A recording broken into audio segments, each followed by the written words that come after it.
The Duke's sword stopped an inch from her throat. Everyone in the throne room held their breath. A maid, a nobody in rags, had just refused a direct order from Adrian Blackthorne, the man who'd executed generals for less.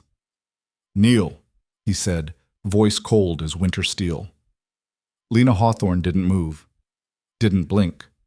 The scar on her wrist, hidden beneath a frayed sleeve, burned with the memory of everything he'd taken from her. "No," she whispered. The court gasped. The Duke's eyes narrowed, and in that moment, the most dangerous game in the Empire began. Stay until the end to see how a servant with nothing defeats the most powerful man alive. Drop a like and tell us where you're watching from. The Grand Hall of Blackthorne Estate smelled like power and old blood. Lena stood in line with 40 other servants, all trembling, all silent. Above them, chandeliers dripped crystal light onto marble floors so polished you could see your fear reflected back. At the far end, on a throne that didn't belong in a duke's house, but sat there anyway, was Adrian Blackthorne. They said he didn't smile. They said his father had taught him that mercy was weakness, that compassion was a disease. They said he'd once hanged a man for stealing bread, then paid for the man's family to eat for a year, just to prove a point about order. Lena believed every word. She'd been watching him for 3 months, studying, waiting. The head steward, a bony man named Greaves, walked down the line, inspecting each new hire like livestock. "You'll address the Duke as Your Grace or My Lord. You will not speak unless spoken to. You will not meet his eyes. You will not—" "Enough, Greaves." Adrian's voice cut through the room like a knife through silk. He stood, and the temperature seemed to drop. He was tall, taller than Lena expected, with dark hair swept back and eyes the color of smoke before a fire. Scars marked his hands, a soldier's hands, not a nobleman's. "I don't need 40 servants," Adrian said, descending the steps. His boots echoed. "I need 10 who aren't idiots. The rest can leave." Panic rippled through the line. People started whispering, shuffling. A woman next to Lena began to cry. "Your Grace," Greaves stammered. "The selections were made according to—" "I don't care." Adrian stopped in front of the first servant, a young man with blonde hair. "You. Why are you here?" To serve, Your Grace." "Wrong answer." Adrian moved on. "You?" "To earn wages for my family, Your Grace." "Honest. Better." He continued down the line, asking the same question, dismissing people with a flick of his hand. Some left grateful, others looked crushed. When he reached Lena, she felt the weight of his attention like a physical thing. "You," he said. "Why are you here?" She'd prepared for this. Rehearsed it 100 times. The safe answer, to serve faithfully, Your Grace. The humble answer, to support my ailing mother.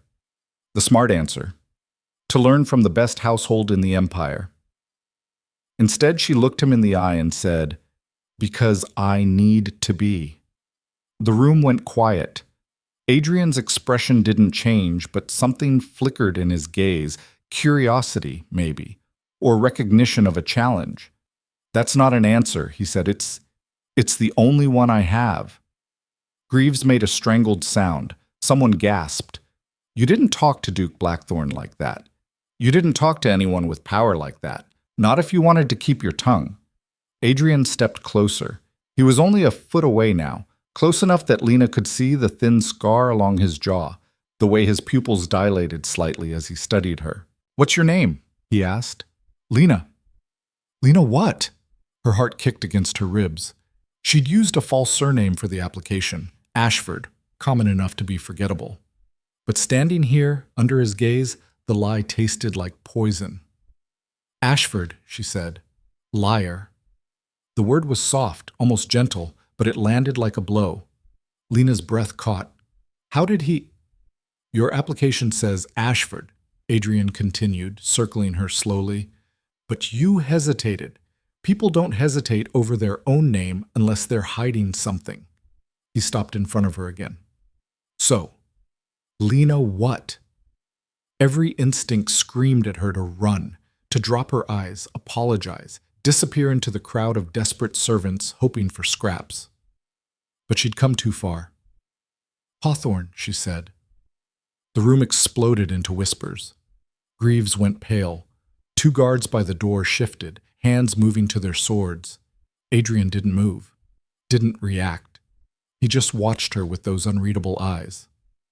Hawthorne, he repeated. Any relation to Marcus Hawthorne? Her father's name, spoken aloud after 10 years of silence. He was my father. Was? You know he's dead. I know my father had him executed for treason, Adrian said. I know he tried to poison the emperor. I know he failed. He tilted his head. What I don't know is why his daughter would walk into my house and apply to be my servant. Lena's hands were shaking. She clenched them into fists. Maybe I need the work. Maybe you're here to kill me. She laughed, couldn't help it, the absurdity of it, standing here unarmed, surrounded by guards, accused of assassination. If I wanted you dead, she said, I wouldn't have walked through the front door. Adrian smiled. It was brief, barely a curve of his mouth, but it was there. Greaves, he said, not looking away from Lena. Assign her to the private quarters. Personal staff. Greaves spluttered. Your Grace, that's highly irregular. She's a Hawthorne. She could be... I know what she could be. Adrian turned away, dismissing the rest of the servants with a wave. That's why I want her close. If she tries anything, I'll know. He walked back toward the throne, then paused.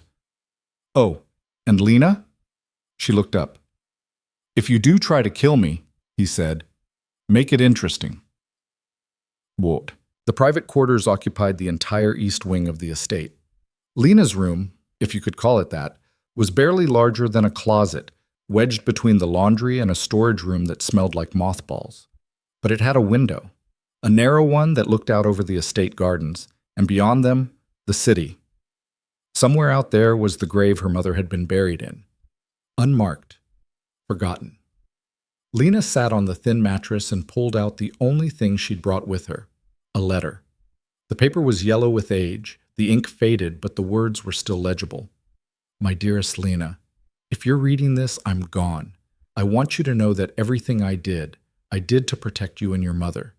The Duke's family, they are not what they seem. What I discovered about them cost me my life, but I pray it will not cost you yours. There is proof. Documents hidden in the Blackthorn estate, in the Duke's private study behind the false panel in the east wall. Find them, expose the truth. I love you. Forgive me for leaving. Father. She'd found the letter tucked into her mother's Bible 3 years ago, weeks after fever took her. By then, Lena had been alone, working in taverns and stables, saving every coin. Planning. It had taken her 2 years to get false references good enough to apply here, another 6 months to get accepted. And now she was inside. A knock at the door made her shove the letter under her pillow. Come in. An older woman entered, 50s maybe, with silver hair pinned back and sharp eyes. She wore the dark blue uniform of senior staff. I'm Mrs. Calloway, she said. Head of housekeeping. You'll report to me. Lena stood. Yes, ma'am. Mrs. Calloway looked her up and down, unimpressed. Greaves told me about your introduction. The Duke's taking a risk keeping you on. I won't give him reason to regret it. Mrs. Calloway handed her a folded uniform, black dress, white apron, simple but well made. You'll start tomorrow. Morning shift begins at 5. The Duke takes his breakfast at 6:30, alone, in the east study. You'll prepare the room, lay the fire, and leave before he arrives. He doesn't like being disturbed. The east study, where the documents were hidden. Lena kept her face neutral. Understood. One more thing. Mrs. Calloway's voice hardened. I don't care whose daughter you are or what your father did. In this house, you're staff. You follow orders, you keep your head down, and you don't make trouble. Clear? Crystal. Good. She turned to leave, then paused. The Duke's not like his father. People forget that. They see the name and think they know him. Her eyes met Lena's. They're usually wrong. After she left, Lena sat in the dark, staring at the uniform in her lap. Tomorrow, she'd be in the east study, alone. Tomorrow, she'd start looking for the truth that got her father killed, and if Adrian Blackthorne got in her way, well, she'd deal with that too. The east study was smaller than she expected. Lena arrived at 5:15, arms loaded with firewood and cleaning supplies. The room was cold, the hearth dead, curtains drawn against the pre-dawn darkness. Bookshelves lined 3 walls packed with leather-bound volumes. A desk sat in the center, covered with papers and maps. She worked quickly, laid the fire, swept the floor, dusted the shelves, all while scanning for the false panel her father's letter mentioned. East wall. Behind something. The largest bookshelf occupied most of the east wall, floor to ceiling. Lena ran her fingers along the edges, looking for seams, gaps, anything unusual. Nothing. She checked the time. 6 o'clock. 30 minutes before Adrian arrived. She started pulling books off the shelf, feeling behind them. Still nothing. Frustration built in her chest. It had to be here. Her father wouldn't have lied, wouldn't have... Her finger caught on something. A small groove in the wood, almost invisible. There! She pressed, and a section of the panel clicked, swinging inward to reveal a narrow space. Inside, a metal box, locked. Lena's heart raced. She reached for it. Find what you're looking for? She spun around. Adrian stood in the doorway, fully dressed, arms crossed. He must have been silent as a ghost because she hadn't heard the door open. Your Grace, she stammered, stepping away from the shelf. I was just breaking into my hidden compartment? Her mind went blank, caught, on her first day. But Adrian didn't call for guards. He walked into the room, closed the door behind him, and leaned against the desk. You're early, he said. I wanted to do a thorough job. By rifling through my things? I wasn't... She stopped. No point lying now. How long have you been watching? Since you started tapping on the walls. He studied her, not angry, just curious, like she was a puzzle he was trying to solve. You're looking for something. What your father left behind, maybe? Lena said nothing. Adrian sighed. Let me save you some time. That box? It's empty. Has been for years. My father cleaned out anything incriminating after your father's trial. You're lying. Am I? He reached past her. She flinched, but he just opened the panel wider and pulled out the box. He produced a key from his pocket, unlocked it, and turned it upside down. Nothing fell out. See? He set it on the desk. Whatever you came here to find, it's gone. Lena stared at the empty box, something cold settling in her stomach. Months of planning, years of waiting, and for what? Then why keep me here? She asked quietly. If you know why I came, why not just throw me out? Adrian was quiet for a moment. When he spoke, his voice was different, softer. Because you're not the first person to come looking for answers about my father, and you won't be the last. He met her eyes. But you're the first one honest enough to use your real name. That was stupid. Maybe. He almost smiled. Or brave. I haven't decided yet. Lena felt something shift between them. Not trust, nothing that simple, but a recognition. Like looking at someone and seeing your reflection staring back. My father wasn't a traitor, she said. I know. The words hit her like a punch. What? Adrian moved to the window, drawing back the curtain. Early light spilled in, turning his face to shadow and gold. I was 16 when your father was executed, he said, old enough to understand that something didn't add up. The evidence was too neat, the confession too convenient. He looked at her. My father was many things, but sloppy wasn't one of them. When he wanted someone gone, he made sure the story was airtight. So you think he was framed? I know he was. Lena's breath caught. Then why didn't I stop it? Adrian's jaw tightened. Because I was 16 and my father was the most powerful duke in the empire, and I had no proof. By the time I was old enough to ask questions, everyone involved was either dead or too scared to talk. He turned to face her fully. So here's the truth, Lena Hawthorne. You want to know what happened to your father? So do I. You want to find proof that my family destroyed yours? I'll help you look. But understand this. He stepped closer.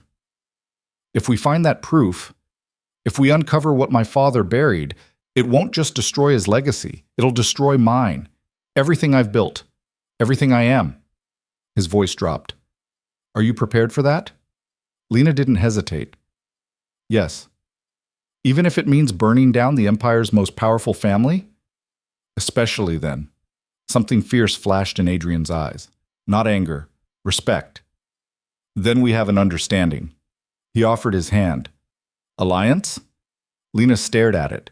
This man, whose father had killed hers, whose name represented everything she'd learned to hate, was offering to help her. It could be a trap, a game, a way to control her, or it could be the only chance she'd ever get. She took his hand. Alliance. His grip was firm, warm. He held on a moment longer than necessary, and she felt the calluses on his palm, proof that despite the title, he wasn't afraid of real work. Good, he said, releasing her. Now get to your actual duties before Mrs. Calloway wonders where you are. And Lena? She paused at the door. Next time you want to search my study, he said, just ask. I'll save you the trouble of pretending to dust. Despite everything, she almost smiled. Mom. The days fell into a rhythm. Lena worked. She cleaned the Duke's chambers, served his meals, attended to the minutiae of running a household that employed 300 people. She kept her head down, followed orders, and spoke only when spoken to. And at night, when the estate slept, she met Adrian in his study. They started with his father's papers, old correspondences, financial records, shipping manifests, looking for inconsistencies, gaps, anything that didn't fit. Here, Adrian said one night, sliding a ledger across the desk. Third quarter, 15 years ago, 3 shipments marked as textile imports. Lena scanned the numbers. So my father hated the textile trade, said it was beneath him. He wouldn't have personally overseen imports unless it wasn't textiles. Lena's pulse quickened. What else was shipped that quarter? They cross-referenced with port records, customs logs, warehouse inventories. It took hours, but eventually a pattern emerged. The textile shipments coincided with weapons purchases by the Imperial Army, but the weapons appeared in the armory weeks before the official purchase orders were filed.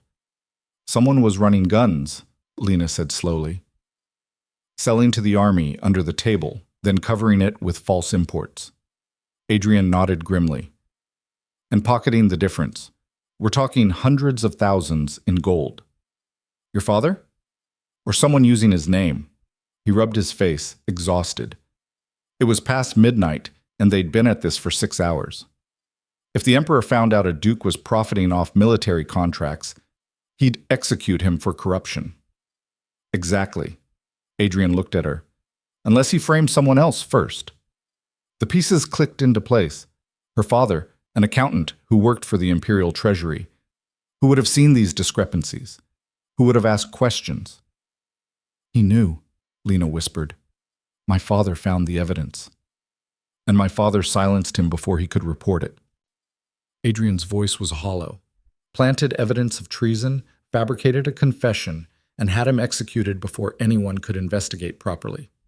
Lena felt tears burning behind her eyes. She'd known, logically, that her father was innocent, but hearing it confirmed, seeing the proof... Hey! Adrian's hand covered hers, gentle. We'll make this right. How? She looked up at him. Your father's dead. We can't exactly put him on trial. No, but we can expose what he did. Clear your father's name, restore your family's honor. At the cost of yours. He didn't deny it. They both knew what would happen if this came out. The Blackthorn name would be ruined. Adrian would lose his title, his lands, possibly his life if the emperor decided to make an example of him. I've been thinking about that, he said, and I realized something. An honorable man doesn't inherit honor. He earns it. His thumb brushed across her knuckles. My father's crimes aren't mine, but covering them up would be. Lena's throat tightened. When had this stopped being about revenge? When had Adrian Blackthorn become this? Someone she trusted. Someone she... A bell chimed in the distance. 2:00. You should get some sleep, Adrian said, releasing her hand. We'll continue tomorrow. Lena stood, but hesitated at the door. Adrian? He looked up. Thank you. For what? For not being your father. Something soft crossed his face. Thank you for giving me the chance to prove it. 2 weeks later, everything changed. It started at the royal banquet, one of those tedious affairs where nobles gathered to show off their wealth and scheme in whispers. Adrian was required to attend. As his personal staff, so was Lena. She stood in the shadows with the other servants, watching the spectacle. The emperor sat at the head table, fat and jovial, surrounded by generals and advisors. Beside him, the crown prince, a thin, nervous man in his 30s who jumped at loud noises. Adrian sat 3 seats down, looking bored. He'd barely touched his wine. "Refill His Grace's cup," Mrs. Calloway murmured to Lena. She approached with a fresh bottle, moving through the crowd. As she reached Adrian's chair, she caught a snippet of conversation from the next table. "Poison in the wine. During the toast. Blame it on the blackthorns, of course." Lena's blood went cold. She looked down at the bottle in her hand, then at Adrian's cup, still half full. The toast would be soon. The emperor would raise his glass, everyone would drink, and she had seconds to decide: expose the plot and save Adrian, but reveal herself as someone who listened to conversations she shouldn't have heard, risk being arrested, tortured for information on who else was plotting against the throne, or stay silent. Let Adrian drink. Let him die the way her father had, accused of a crime he didn't commit, killed by people more powerful than him. It wasn't even a choice. Lena moved fast. As she reached for Adrian's cup, she stumbled, knocking it over. Wine spilled across the white tablecloth, across Adrian's lap, across the Duke next to him. The man yelped. Adrian jumped up, cursing. Everyone turned to look. "I'm so sorry, Your Grace," Lena gasped, grabbing napkins, making a show of trying to help. "I tripped. I didn't mean—" "It's fine," Adrian said, but his eyes were sharp, searching hers. He knew something was wrong. While everyone was distracted, Lena leaned close, pretending to dab at his jacket. "Don't drink anything," she whispered. "Poison." His expression didn't change, but she felt him go still. "How? Trust me." The emperor stood, raising his glass. "A toast to the empire's prosperity." Everyone reached for their cups. Adrian, still standing, made a show of looking annoyed at his empty glass. A servant rushed forward with a fresh pour, but Adrian waved him off. "I'll wait for the next course," he said loudly. "No point toasting with water." Several other nobles laughed, setting down their own glasses to join him in abstaining. The toast went ahead anyway, but with half the table not drinking, the poison, if it was there, would be obvious if anyone got sick. Nothing happened. But Lena saw the flicker of panic in a lord's eyes across the room. Young, barely 20, sweat beading on his forehead. The would-be assassin. Adrian saw him too, made a subtle gesture to the guards. The lord bolted. He made it 3 steps before guards tackled him. In the chaos that followed, nobles screaming, guards swarming, the emperor demanding answers, Adrian grabbed Lena's wrist and pulled her into an alcove. "What did you hear?" he demanded. She told him everything: the conversation, the timing, the implication. Adrian's face went hard. "They were trying to frame me, make it look like I poisoned the emperor. Just like your father framed mine." He looked at her then, really looked, and something shifted in his expression. Wonder, maybe, or disbelief. "You saved me," he said. "You could have let me drink. Let me die. Gotten your revenge." "I told you." Lena met his eyes. "I'm not here to kill you." "Then what are you here for?" She didn't have an answer, or maybe she did but couldn't say it. Couldn't admit that somewhere between late-night research sessions and stolen conversations, revenge had stopped mattering. That somewhere along the way she'd started to care. Before she could respond, guards approached. "Your Grace, the Emperor requests your presence." Adrian nodded but didn't let go of Lena's wrist. "Stay close to me tonight. If someone tried to poison me, they might try again. I'm a servant. I can't—" "You just saved my life. You're more than a servant." His voice dropped. "And I'm not letting you out of my sight until I know you're safe." Heat flooded her chest. She nodded, not trusting herself to speak. They returned to the banquet hall together. The young lord was on his knees, sobbing, confessing everything. He'd been paid by a rival family, given the poison, told to spike Adrian's wine during the toast. Make it look like the Duke was trying to kill the Emperor. Same tactic, different generation. The Emperor was furious. He demanded executions, investigations, a purge of everyone involved, But Adrian stepped forward. "Your Majesty," he said, voice calm despite the chaos, "perhaps this is an opportunity." The room quieted. "An opportunity," the Emperor repeated, "to root out corruption. Not just this one plot, but all of them." Adrian's gaze swept the room. How many other families are playing these games? How many other innocents have been framed and killed to cover up crimes? Murmuring erupted among the nobles. Some looked nervous, others angry. "What are you suggesting?" the Emperor asked.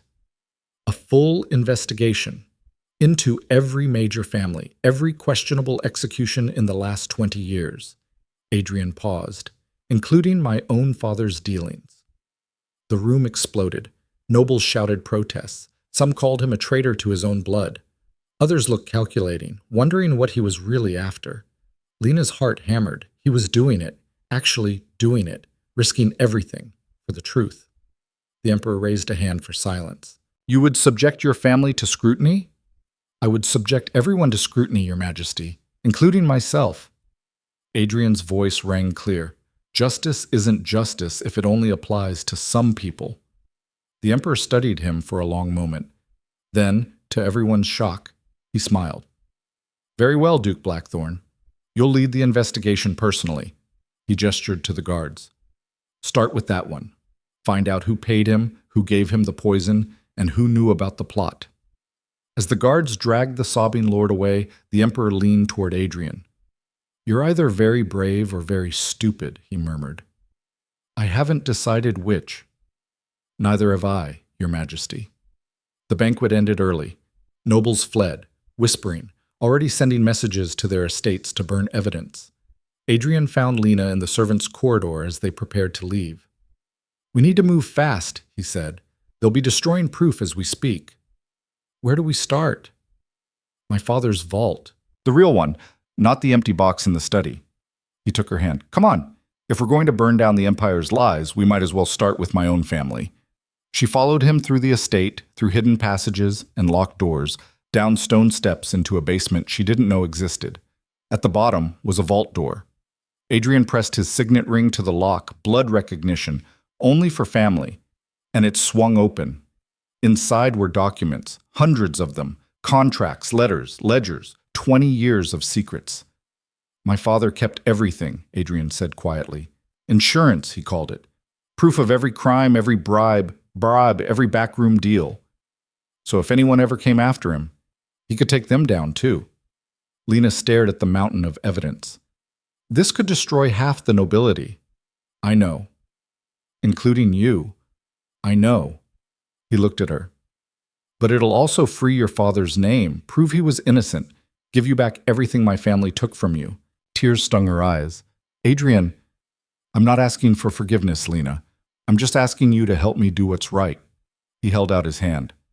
"Partners?" She took it. "Partners." And together, surrounded by the evidence of decades of corruption, they began the work of tearing down an empire of lies. Outside, dawn was breaking.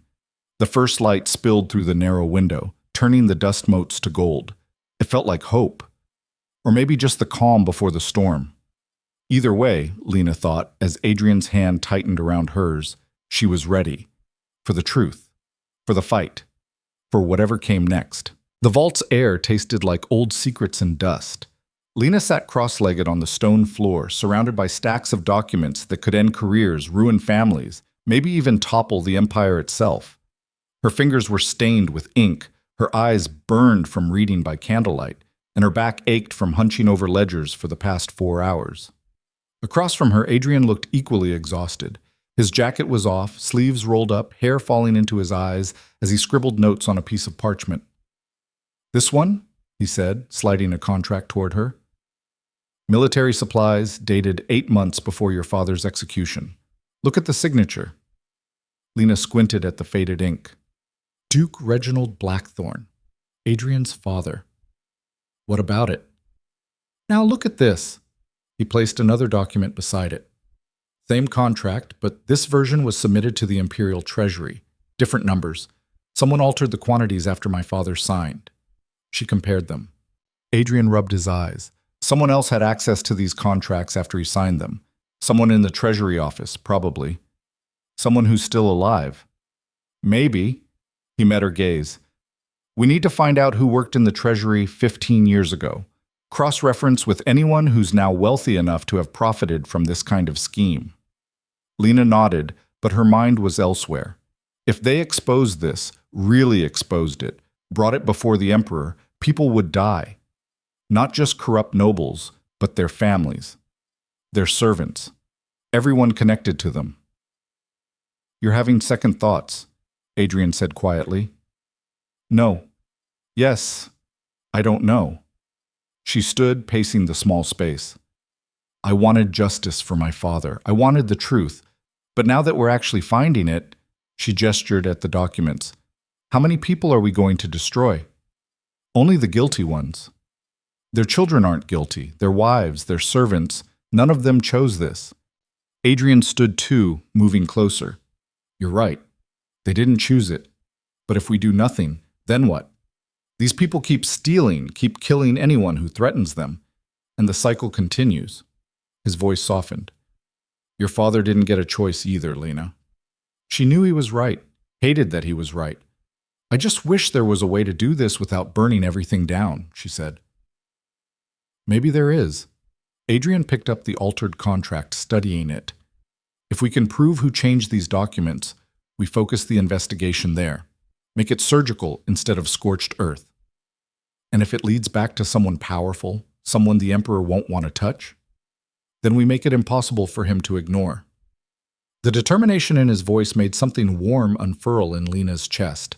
This man, who had every reason to bury these secrets, to protect his family's name, was choosing truth instead, choosing her father's vindication over his own safety. When had he stopped being the enemy?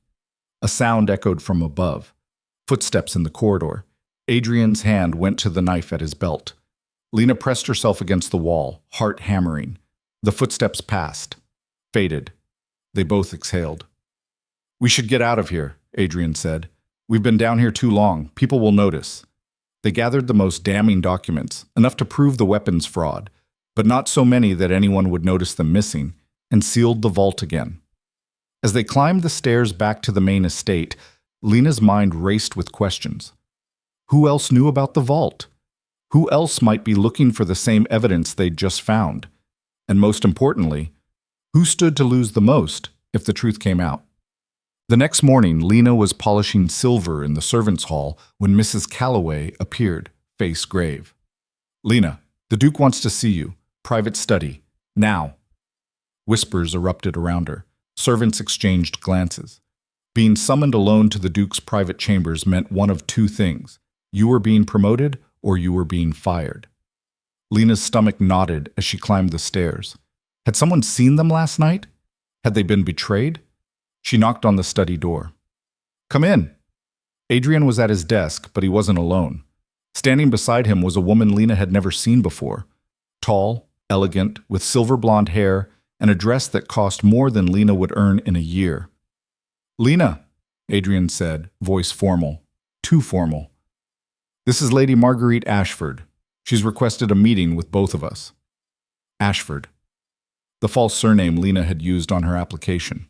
The woman turned, and Lena's blood went cold. Those eyes, sharp, calculating, familiar. Hello, niece, Lady Marguerite said.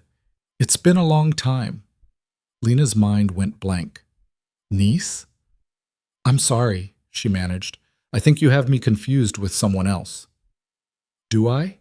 Marguerite's smile was thin. Lena Hawthorne, daughter of Marcus Hawthorne and Anne Ashford. Yes, my dear, your mother was my sister, which makes you family.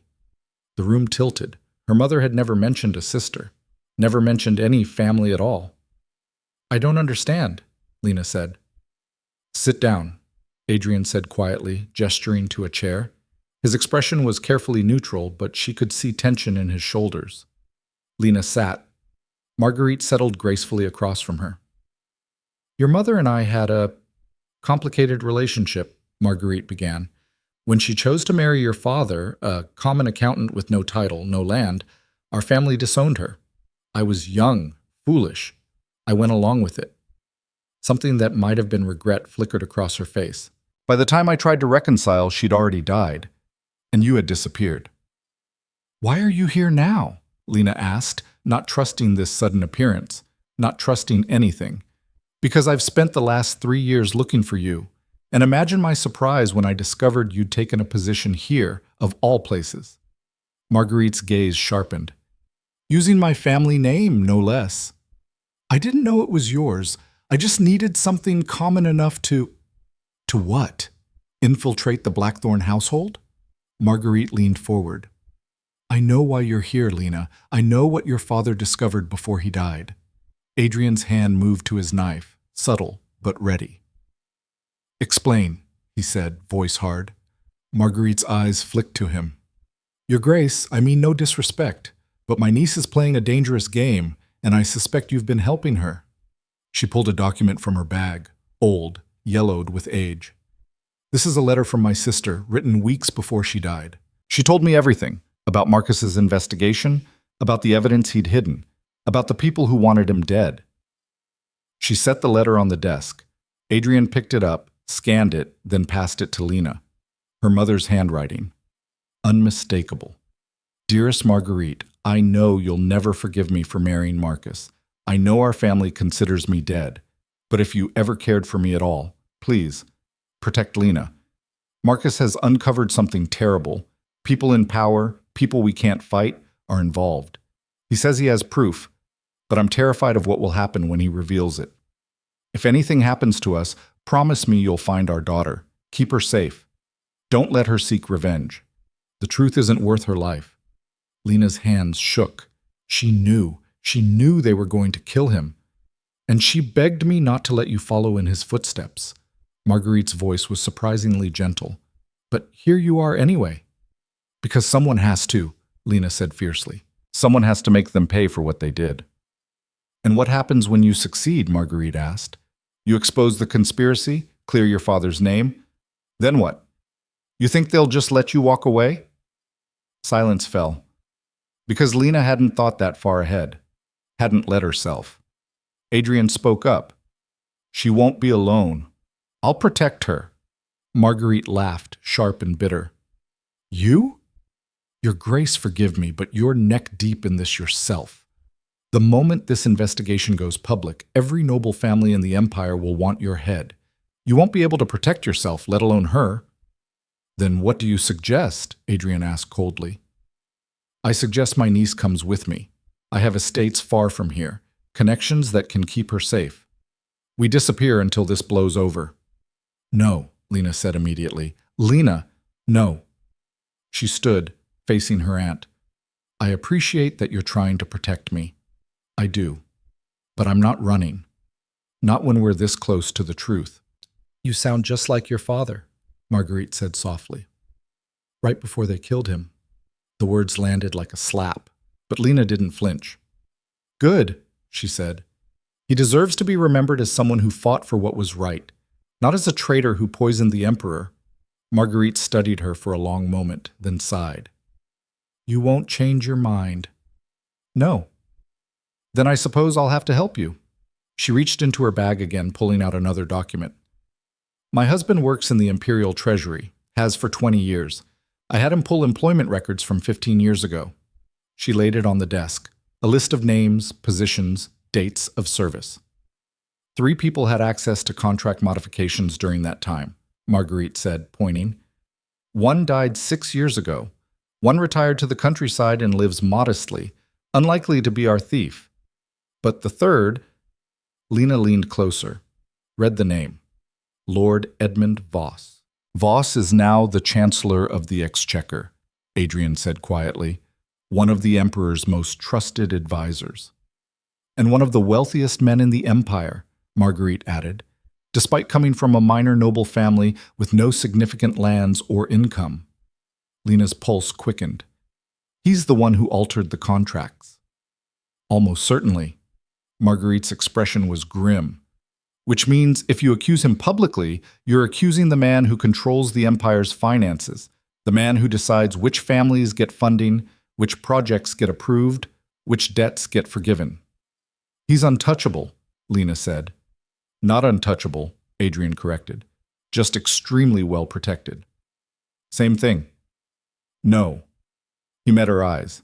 Untouchable means we can't reach him. Well protected means we have to be smarter about how we do it. Marguerite looked between them. You're actually going to try this? Yes, they said in unison. She shook her head, but there was something almost admiring in her expression. Then you'll need more than documents. You'll need witnesses. People who worked with Voss, who saw what he did. Can your husband help? Lena asked. Possibly, but he's terrified of Voss. Everyone in the treasury is. Marguerite hesitated. There is one other option, a woman named Clara Finch. She was Voss's clerk 15 years ago, handled his paperwork, filed his reports. If anyone knows what he was doing, it's her. Where is she now? That's the problem. She retired 8 years ago and hasn't been seen since. Rumor is Voss paid her handsomely to disappear. Or killed her, Adrian said bluntly. Or that? Marguerite stood. I'll make inquiries, carefully. In the meantime, you two need to be more discreet. Half the estate is gossiping about why the Duke keeps summoning his servant to private meetings. Heat crept up Lena's neck. She hadn't thought about how it looked. I'll handle it, Adrian said. After Marguerite left, they stood in awkward silence. Your aunt seems intense, Adrian finally said. I didn't even know I had an aunt. Lena sank into a chair. My mother never mentioned her, never mentioned any family. Maybe she was protecting you. If her family had disowned her, they might not have been safe people to know. Marguerite seems safe enough. Seems. Adrian moved to the window. We should verify her story before we trust her completely. You think she's lying? I think people lie all the time, especially to family. He turned to face her. But if she's telling the truth, if she really can help us find Clara Finch, then we have a chance of taking down Voss. Lena joined him at the window. Below, servants moved through the garden carrying linens and supplies, normal life continuing while they plotted to destroy one of the most powerful men in the empire. Are we insane? She asked quietly. Probably. Adrian's shoulder brushed hers. But I'd rather be insane and honest than sane and complicit. She looked up at him. This close, she could see the faint scar on his jaw, the darker flecks in his gray eyes, the way his mouth curved just slightly when he was thinking. Thank you, she said, for not giving up when this got complicated. It was always going to be complicated. His hand found hers, fingers intertwining, but complicated doesn't mean impossible. The touch sent warmth flooding through her chest. Dangerous warmth. The kind that made her forget this was supposed to be about justice, about her father, about anything other than the way Adrian was looking at her right now. She pulled away. Had to. I should get back to work, she said, before people talk more than they already are. Something flickered in his expression. Disappointment, maybe. But he nodded. Of course. I'll let you know if Marguerite finds anything. Lena made it to the door before he spoke again. Lena? She paused. I meant what I said earlier. I will protect you, no matter what happens. I know. What she didn't say, she was starting to worry she'd need protection from her own feelings more than from any external threat. 3 days later, Marguerite returned with news. Clara Finch was alive, living in a small coastal town under an assumed name, running a bookshop. My husband's contact confirmed it, Marguerite said, spreading a map on Adrian's desk. She's been there for 8 years, quiet, keeps to herself, but people in town say she's kind, helps the local children learn to read. Why would Voss let her live? Lena asked. If she knows what he did. Because she's smart enough not to talk, Adrian said. He probably paid her well to disappear and threatened her if she ever came back. So we need to convince her to break 8 years of silence and testify against one of the most powerful men in the empire. Lena shook her head. That'll go well. We don't have another choice, Marguerite said. Without a witness, it's just documents that could have been forged. Voss will deny everything, and the Emperor will believe him. Then I'll go, Adrian said. Talk to her myself. No? Lena cut in. You're too recognizable. The Duke of Blackthorn traveling to a coastal town? People will notice. They'll report back to Voss. She's right, Marguerite agreed. This needs to be discreet. Then I'll go, Lena said. Absolutely not. Adrian's voice was sharp. You're not traveling alone I'm a servant. Nobody notices servants. I can take a few days' leave, say I'm visiting family, which is technically true now that I have an aunt, and no one will think twice. Except me, Adrian said flatly. I'll think about it constantly, about all the ways this could go wrong. Then come with me. The words were out before Lena could stop them. Not as the Duke, as someone else. We travel together, two common people visiting the coast. Marguerite raised an eyebrow. That's actually not a terrible idea. It's a terrible idea, Adrian said, but his expression had shifted. He was considering it. You said yourself we need to be smarter, Lena pressed. This is smart. Two people traveling together draw less attention than one. And if something goes wrong, we're both caught instead of just one of us. Yes, which means twice the chance of at least one of us getting away. He stared at her, jaw tight, clearly hating every part of this plan. Then he sighed. Fine, but we do this carefully. No unnecessary risks. Agreed. Marguerite looked between them. You two are either very brave or very stupid. We've established it's probably both, Lena said. They spent the next hour planning. Marguerite would arrange for horses, traveling papers under false names, and a letter of introduction to Clara Finch, carefully worded to avoid revealing too much if it fell into the wrong hands. One more thing, Marguerite said as she prepared to leave. Voss has spies everywhere.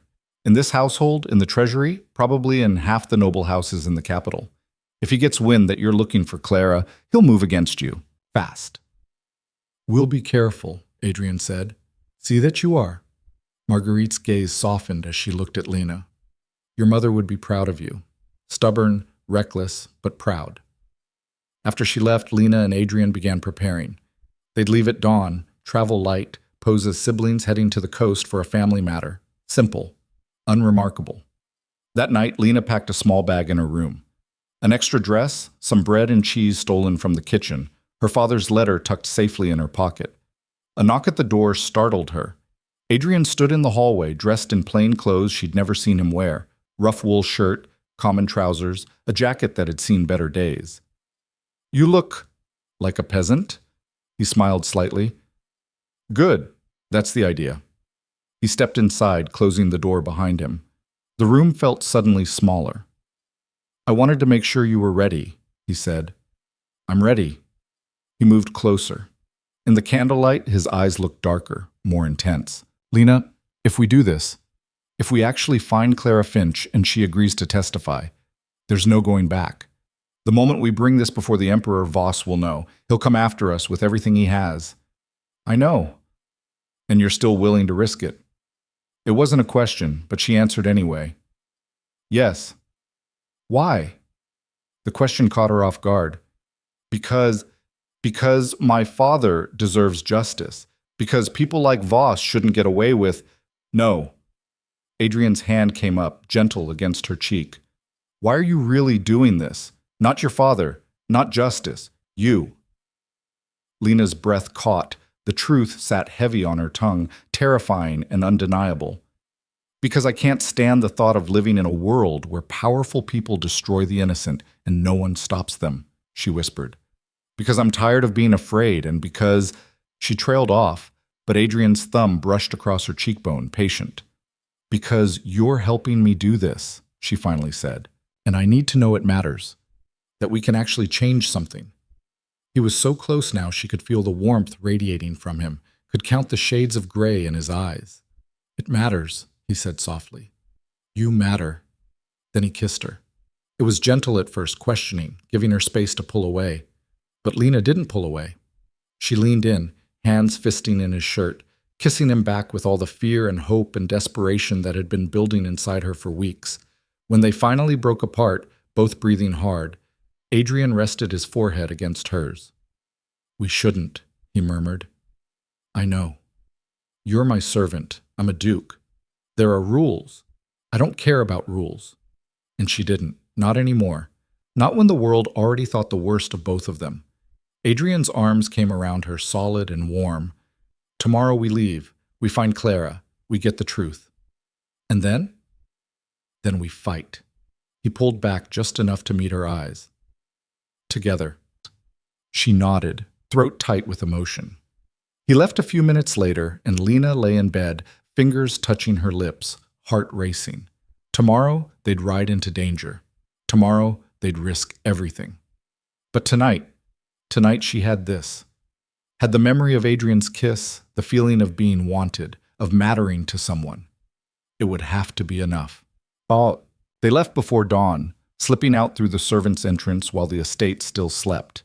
The road to the coast wound through farmland and forest, empty this early. They rode in silence for the first hour, both tense, watching for signs of pursuit. As the sun rose, painting the sky in shades of gold and pink, Adrian finally spoke. About last night. We don't have to talk about it, Lena said quickly. I want to. She glanced at him. He looked serious, determined. I shouldn't have kissed you, he said. You're in my employ. There's a power imbalance. It was inappropriate. Lena's stomach dropped. Of course. He regretted it. But, he continued, I'd be lying if I said I didn't want to do it again. Heat flooded her cheeks. Oh. So I'm asking, when this is over, when you're not my servant anymore, when we're on equal footing, may I court you properly? Court her. Like a gentleman courting a lady. Like equals. You're a duke, she pointed out. I'm the daughter of a convicted traitor. We'll never be equal in society's eyes. Then society can rot. His voice was fierce. I don't care about titles or bloodlines or what anyone thinks. I care about you. Lena's heart felt too big for her chest. Ask me again when this is over. That's not a no. It's not a yes either, not until I know we'll both survive this. He nodded, accepting that.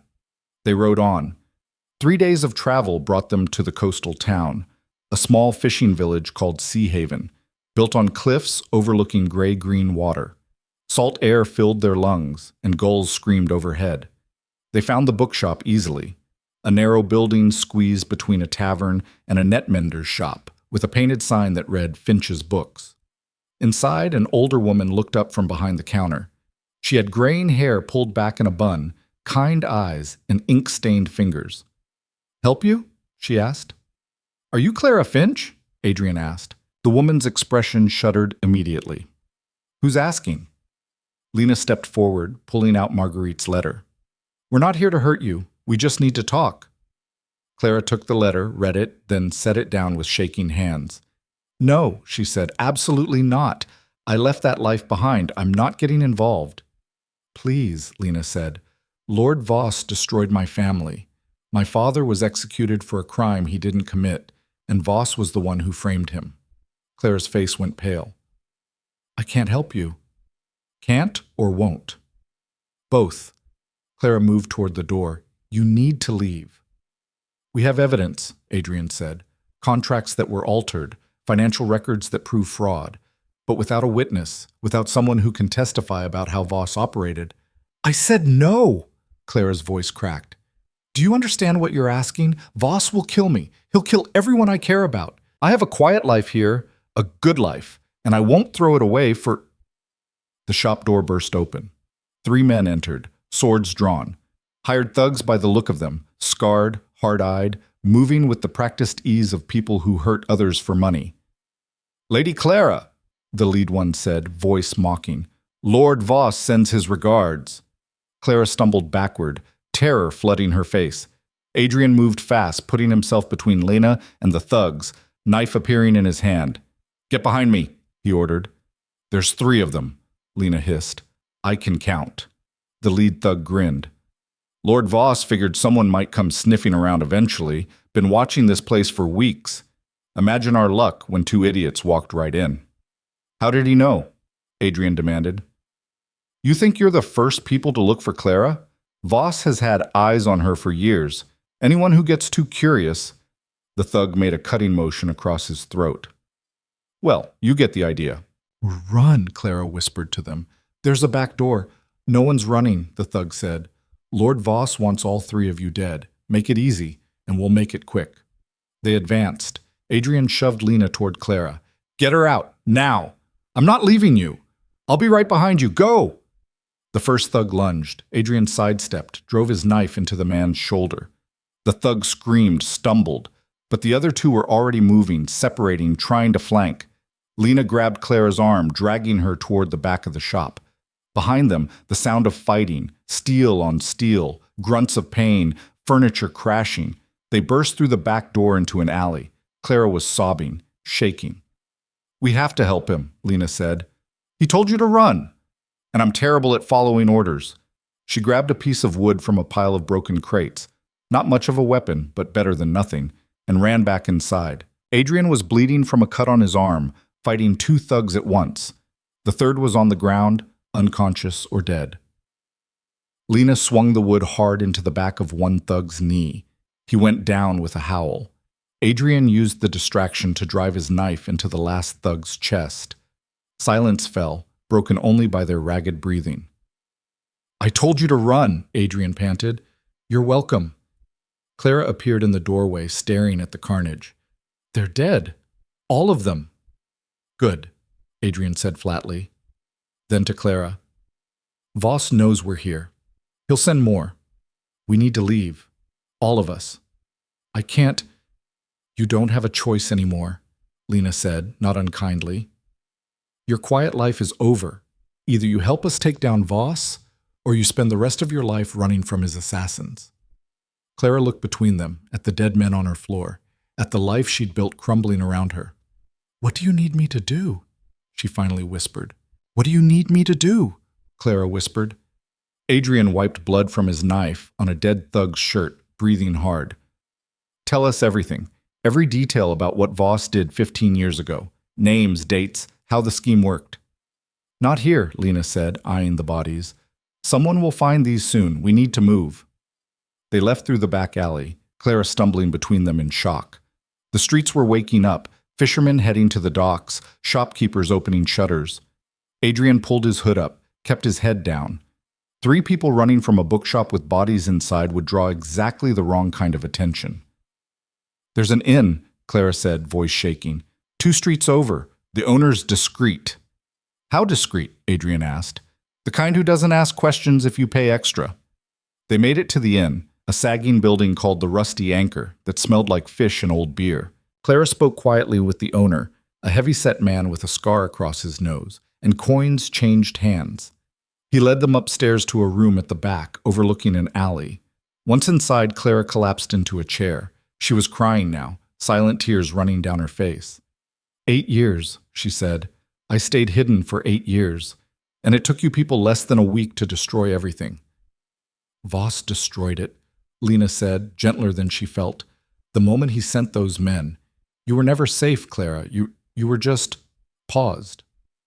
"That's easy for you to say. You're not the one who watched him have people killed." Clara's hands shook as she wiped her eyes. "You don't know what he's capable of." "Then tell us," Adrian said. He pulled a chair close, sat down so they were eye level. "Tell us everything. Because right now, you're the only person alive who can stop him from doing this to someone else." Clara stared at him for a long moment. Then something hardened in her expression. "Fine, but you need to understand, what Voss did 15 years ago was just the beginning. He's been stealing from the Imperial Treasury for decades. The weapons contracts were nothing compared to what came after." She stood, started pacing, words tumbling out like she'd been holding them back for too long. "I started working for Voss when I was 19. Smart with numbers, good with paperwork. He noticed, promoted me, made me his personal clerk. For the first year, everything seemed normal. Then he started having me file duplicate contracts, one version for the official records, one for the actual transactions. The altered weapons contracts," Lena said. "Those and dozens more. Building supplies, food shipments, uniforms. He'd skim 5, 10, sometimes 20% off every major Imperial purchase, then pocket the difference." Clara's voice was bitter. "I didn't understand what I was helping with at first. By the time I realized I was in too deep. He said if I talked, he'd frame me as the thief." "Why didn't you go to the Emperor?" Adrian asked. "Because Voss already had insurance. He kept records of every noble he'd bribed, every official he'd paid off. If I exposed him, he'd expose them, and half the Empire's leadership would go down with him." She stopped pacing, faced them. That's why he's untouchable. It's not just his position, it's the network he built. Everyone powerful enough to stop him is either working with him or terrified of what he knows. Lena felt cold spreading through her chest. My father found out. Marcus Hawthorne was a good man. Honest. He noticed discrepancies in the treasury accounts and started investigating. Claire's voice dropped. I tried to warn him, sent him an anonymous letter telling him to drop it, but he wouldn't. He kept digging. So Voss killed him. Voss didn't pull the trigger himself. He never does. He went to Duke Reginald Blackthorne, Adrian's father, and told him Marcus was planning to accuse him of treason, planted evidence, made it look like Marcus was trying to poison the emperor and blame the duke. Adrian's face went white. My father knew? He knew Marcus was innocent and executed him anyway? Your father was in debt to Voss, gambling debts, I think. Voss held the markers. So when Voss said, handle this, your father handled it. Claire's expression was pained. I'm sorry. I know that's not what you wanted to hear. It's exactly what I needed to hear, Adrian said, voice hollow. Because it means my father wasn't just corrupt. He was a murderer. Lena reached for his hand, squeezed. He didn't pull away. There's more, Claire said. After Marcus died, Voss got paranoid, started cleaning house. Anyone who knew too much, clerks, assistants, even some of the nobles he'd bribed, they started disappearing. Accidents mostly. A fall downstairs here, a robbery gone wrong there. She met Lena's eyes. Your mother was one of them. The room spun. What? Anne Hawthorne. She died of fever, the official report said. But I saw the orders. Voss had her poisoned, made it look natural. Claire's voice cracked. I tried to stop it. I swear I tried. But I was too late. Lena couldn't breathe, couldn't think. Her mother, murdered. Not fever, not bad luck. Murdered because Voss needed to tie up loose ends. Lena. Adrian's arms were around her suddenly, holding her up because her legs had stopped working. I've got you. He killed her, she whispered. Both of them. He took everything. I know. I'm going to destroy him. We're going to destroy him, Adrian corrected. Together. She pulled back, wiping furiously at her eyes. Grief could come later. Right now she needed rage, needed it cold and sharp and focused. Clara, will you testify? She asked. In front of the emperor, in front of the entire court. Will you tell them what Voss did? Clara hesitated. If I testify, I'm signing my death warrant. If you don't, he wins. He keeps stealing, keeps killing, and no one ever stops him. Lena's voice was steel. You can't hide anymore. Neither can I. So the question is, do we fight back, or do we let him get away with it? Silence stretched. Then Clara straightened her shoulders. I'll testify, but we need more than just my word. We need the documents, the real contracts, the bribe records, everything Voss has been hiding. Where are they? Adrian asked.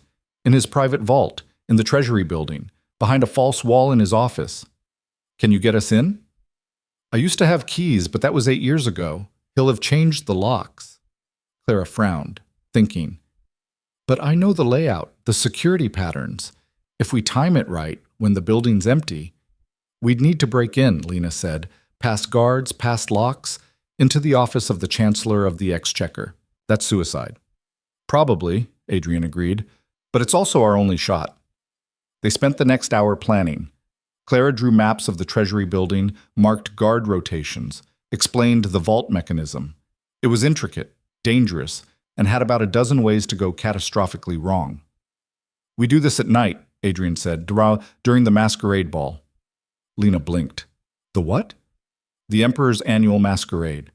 3 days from now. Every noble in the capital attends, including Voss. The Treasury building will be empty except for minimal security. How minimal? 4 guards, maybe 5. All of them will be drinking because they know no one's stupid enough to rob the Treasury during the biggest social event of the year. Except us, Lena said. Except us. Adrian almost smiled. We'll need to be at the ball ourselves, as cover. If anyone asks where we were, we say we were there all night. I'm not a noble, Lena pointed out. They won't let me in. No, but you're my guest, and I'm a duke. No one questions who I bring. Clara was shaking her head. This is insane. Even if you get into the vault, even if you get the documents out, Voss will know immediately. He'll have you arrested before you can bring them to the Emperor. Then we bring them to the Emperor at the ball, Adrian said, in front of everyone. Make it public before Voss can stop us. You'll cause a scandal. Good. Scandals are hard to cover up. They finalized the plan. Clara would stay hidden at the inn, prepare her testimony. Adrian and Lena would return to the capital, attend the ball, and during the chaos slip away to rob the treasury. Then return with evidence and Clara to expose Voss in the most public way possible. Simple. Elegant. Absolutely reckless.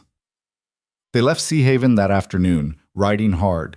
Behind them, Clara watched from the inn window, a ghost stepping back into the light after years of darkness. The ride back to the capital took 2 days. They barely slept, taking turns keeping watch.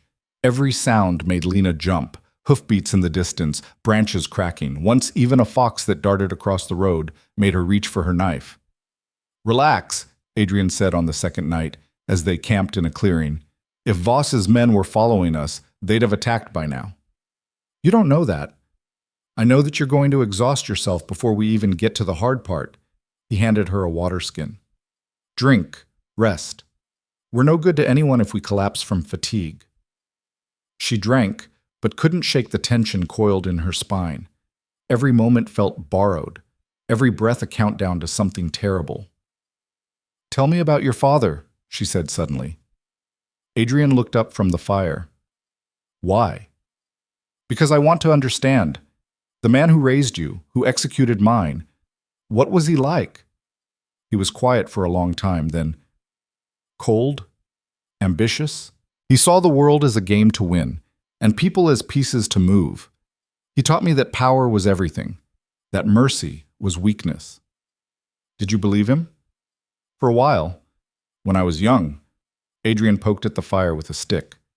Then I saw what that philosophy actually looked like, watched him destroy people who got in his way, good people, innocent people. He met her eyes.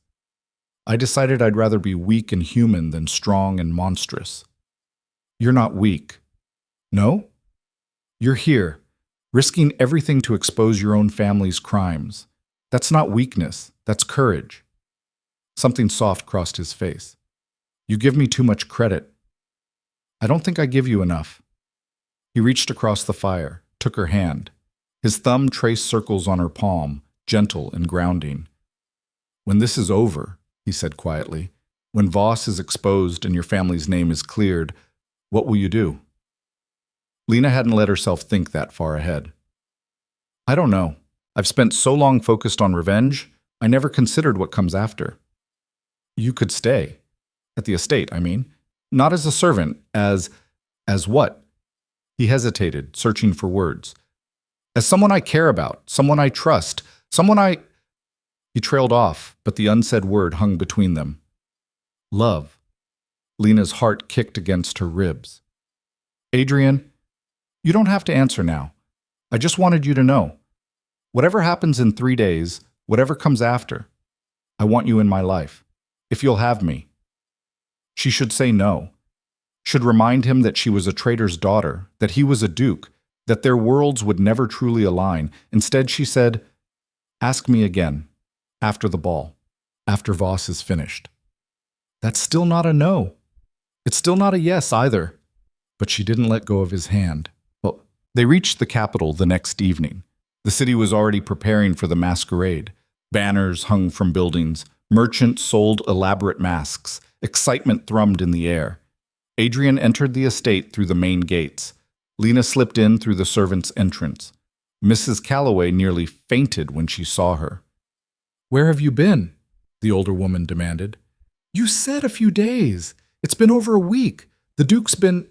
She stopped, eyes narrowing. Wait. Did you travel with His Grace? Family emergency, Lena said quickly. He was kind enough to let me accompany his party for safety. Mrs. Calloway looked deeply skeptical but didn't press. Fine. Get cleaned up. The masquerade's tomorrow night and we're short-staffed as it is. Lena escaped to her room, heart pounding. Tomorrow. Everything came down to tomorrow. That night, Adrian summoned her to his study. When she arrived, he was laying out the final details. I've arranged for Clara to be smuggled into the city tonight. She'll hide in one of my safe houses until we need her. He pulled out a mask, delicate silver filigree, beautiful and concealing. This is for you, for the ball. I don't have a dress, Lena said. Yes, you do. He gestured to a box on the desk. Inside was a gown, deep blue silk that shimmered like midnight water. Simple enough not to draw too much attention, but elegant enough to belong at an imperial ball. Adrian, I can't. You can. You will. His voice was firm. We're doing this together, remember? That means you stand beside me. Not behind me as a servant, but beside me as an equal. She lifted the dress, felt the weight of silk in her hands. It was beautiful, terrifying. What if someone recognizes me? They won't. Half the Empire will be wearing masks. And besides, he stepped closer. You're not Lena the servant tomorrow night. You're whoever we decide you are. And who's that? Someone brave enough to walk into the lion's den and burn it down from the inside. The night of the masquerade arrived with unseasonable warmth. Lena dressed carefully, hands shaking as she fastened the gown. It fit perfectly. Adrian must have guessed her measurements. The mask settled over her face, transforming her into someone else, someone who belonged in ballrooms and jewels. Someone dangerous.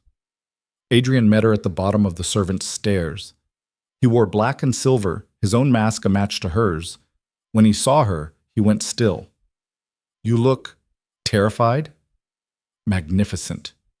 Heat crept up her neck. We should go, before I lose my nerve. They arrived at the palace in Adrian's carriage. Music drifted from the open windows, light spilling onto manicured gardens. Nobles streamed inside, peacocks in silk and jewels. Ready? Adrian offered his arm. Lena took it. No, but let's do it anyway. The ballroom was massive, all gold and crystal, chandeliers casting rainbow light across marble floors. Hundreds of masked nobles danced, drank, laughed. At the far end, the emperor sat on a throne, looking bored, and near him, talking with several other nobles, was Lord Edmund Voss. He was older than Lena expected, 60s maybe, with silver hair and a face like a hawk. Sharp, predatory. Even from across the room, she felt the weight of his presence. That's him, she whispered. I know. Adrian's hand covered hers on his arm. Remember the plan. We stay for an hour, be seen, then slip away during the dance. They mingled. Adrian introduced her as Lady Ashford, visiting from the provinces. Nobles nodded, smiled, forgot her immediately. Perfect. An hour crawled by. Then Adrian leaned close. Now. They moved toward the terrace doors, casual, unhurried. Outside, they hurried down garden paths toward the Treasury building, a stern stone structure 3 blocks from the palace. The streets were empty, everyone at the ball. 2 guards stood at the Treasury entrance, already half drunk. Your Grace! One slurred in surprise as Adrian approached. What are you? Adrian's fist caught him in the jaw. The guard dropped.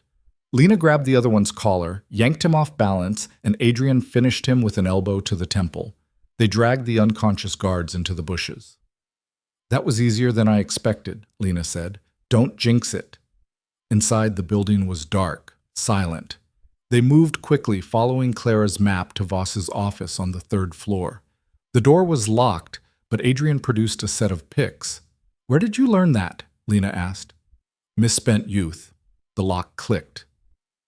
After you. Voss's office was exactly what she'd expected. Expensive, sterile, every surface perfectly organized. The false wall was behind a bookshelf. They moved it aside, revealing a hidden door. No lock this time, just a complex mechanism, gears and levers that required a specific sequence. Clara said 3 turns left, 2 right, then press, Lena recited. Adrian followed the instructions. The mechanism clicked. The door swung open. Inside was a small vault packed with documents, contracts, ledgers, letters, everything Clara had described. We need all of it, Adrian said, pulling out a leather satchel. They started loading papers, working frantically. That's when they heard voices in the hall. They froze. Just going to be a minute, sir. I need to grab the guest list. Voss. That was Voss's voice. Lena's blood went cold. He was supposed to be at the ball. Why was he here? Hide, Adrian hissed, pulling her behind the desk. The office door opened. Voss entered, speaking to someone in the hall. I'll meet you back at the palace. This will only take a moment. The door closed. Footsteps approached the desk. Lena barely breathed. Adrian's hand was on his knife. Voss stopped inches from the desk. Papers rustled. He muttered something about forgetful assistants. Then his eyes fell on the open vault. What? Adrian moved, grabbed Voss by the collar, slammed him against the wall. Hello, Lord Voss, he said coldly. We need to talk. Voss's eyes widened behind his mask. Then he started laughing. Duke Blackthorn. And a girl. How quaint. Despite the knife at his throat, his voice was calm. You're thieves now? How far the Blackthorns have fallen? We're not thieves, Lena said, standing. We're taking back what you stole. Recognition flickered across Voss's face. You. I know you. You're Marcus Hawthorne's daughter. I'm the woman who's going to destroy you. With stolen documents? Please. You'll be arrested before you make it out of the building. We're taking these to the Emperor, Adrian said. Right now, at the ball, in front of everyone. Voss's smile widened. No, you're not. He pulled something from his pocket, a small whistle, and blew. The sound was shrill, piercing. Within seconds, boots pounded in the hallway. Doors slammed open. Guards flooded into the office, surrounding them. You see, Voss said, straightening his collar. I knew someone would come eventually. Clara Finch was always a weak link. So I set a trap. Made sure guards were stationed nearby, waiting for my signal. Adrian's knife pressed harder. We have enough evidence here to hang you 10 times over. Evidence that will disappear the moment you're executed for assaulting a member of the Emperor's council. Voss gestured to the guards. Take them, both of them. Lena's mind raced. They were surrounded, outnumbered. The documents were still in the vault, useless if they were arrested. She made a choice, grabbed the satchel with the documents and hurled it at the window. Glass shattered, papers scattered, flying out into the night air like snow. No! Voss lunged for them, but it was too late. Run! Lena shouted. Adrian didn't hesitate.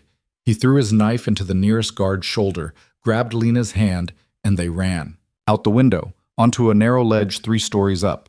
Guards shouted behind them. Jump! Adrian yelled. They jumped.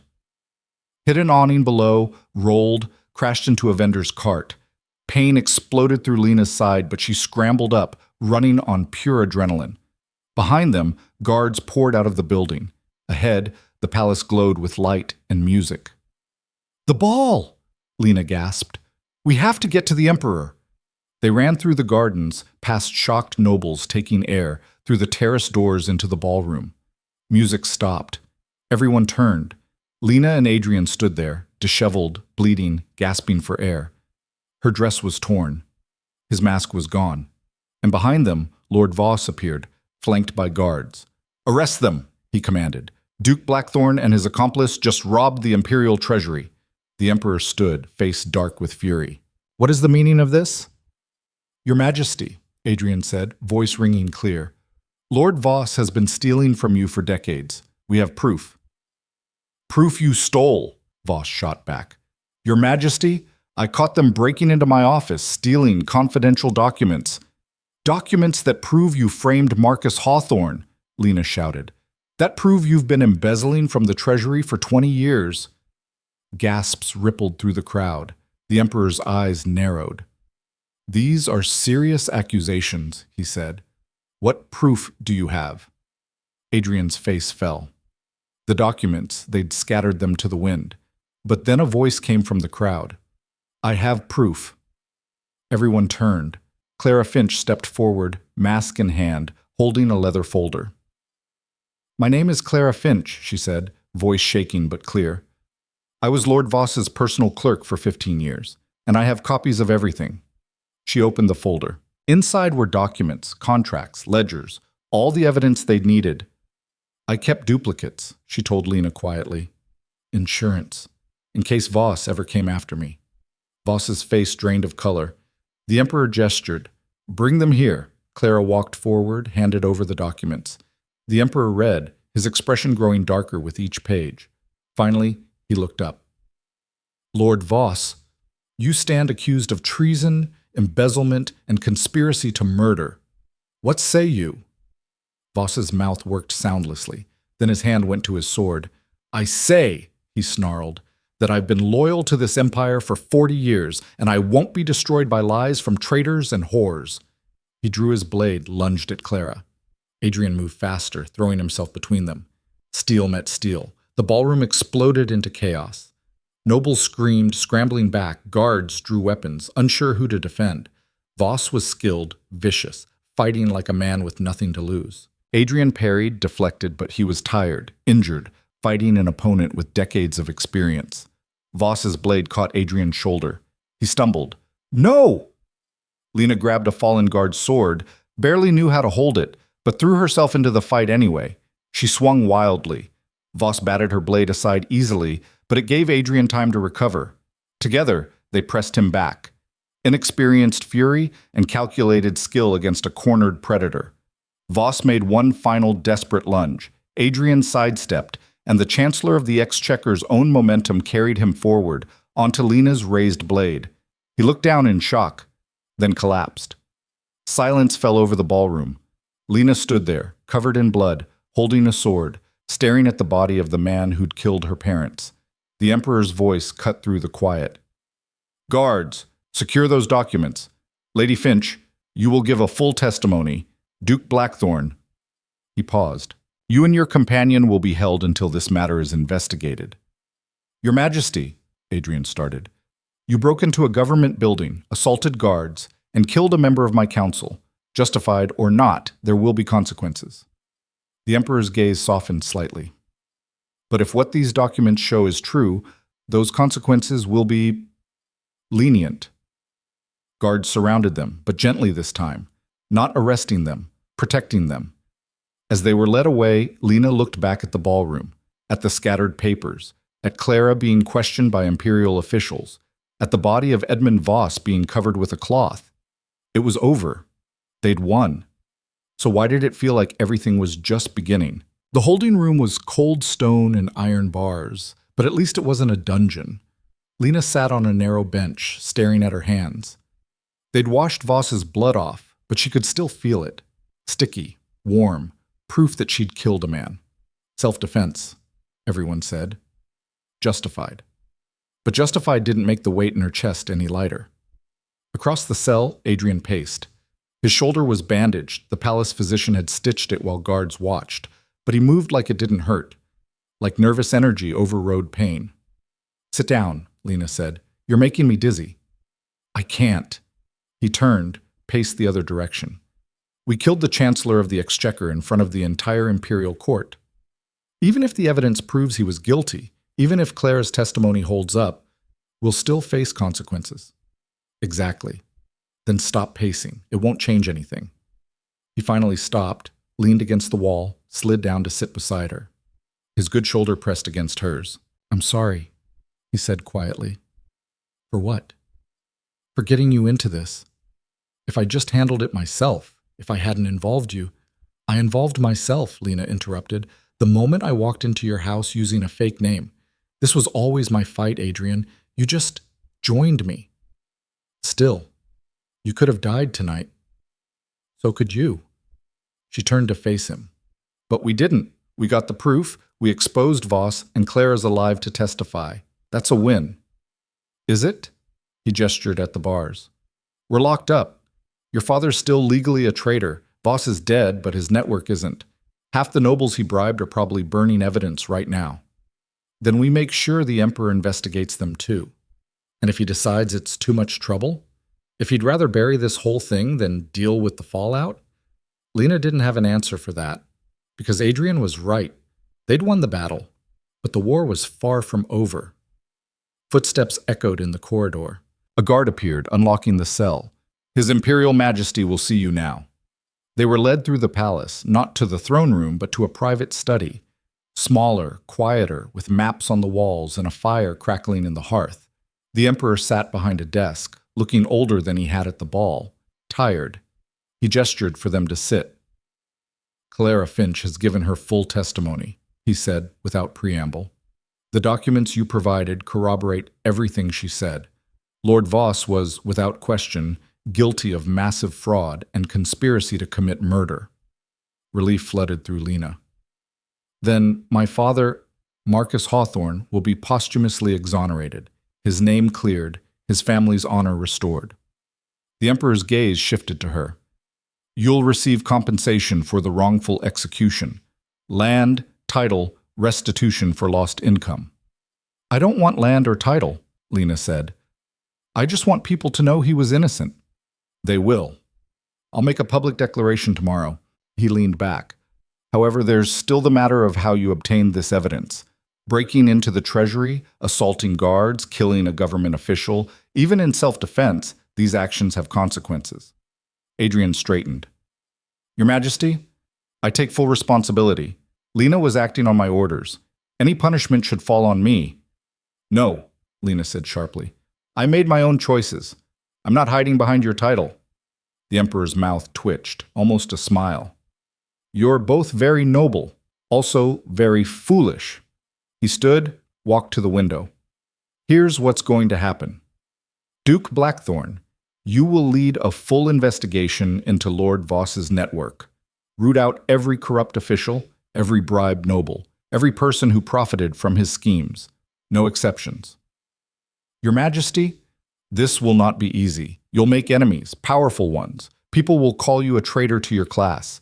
But if you want to redeem your family's name after what your father did, this is how. He turned to face them. As for you, Miss Hawthorne, you'll assist him, officially, as an imperial investigator with full authority. Lena blinked. What? You've already proven you're relentless, resourceful, and willing to risk everything for justice. I need people like that. People who can't be bought or intimidated. His expression hardened. But understand, this investigation will destroy reputations, end careers, possibly get you both killed. Are you prepared for that?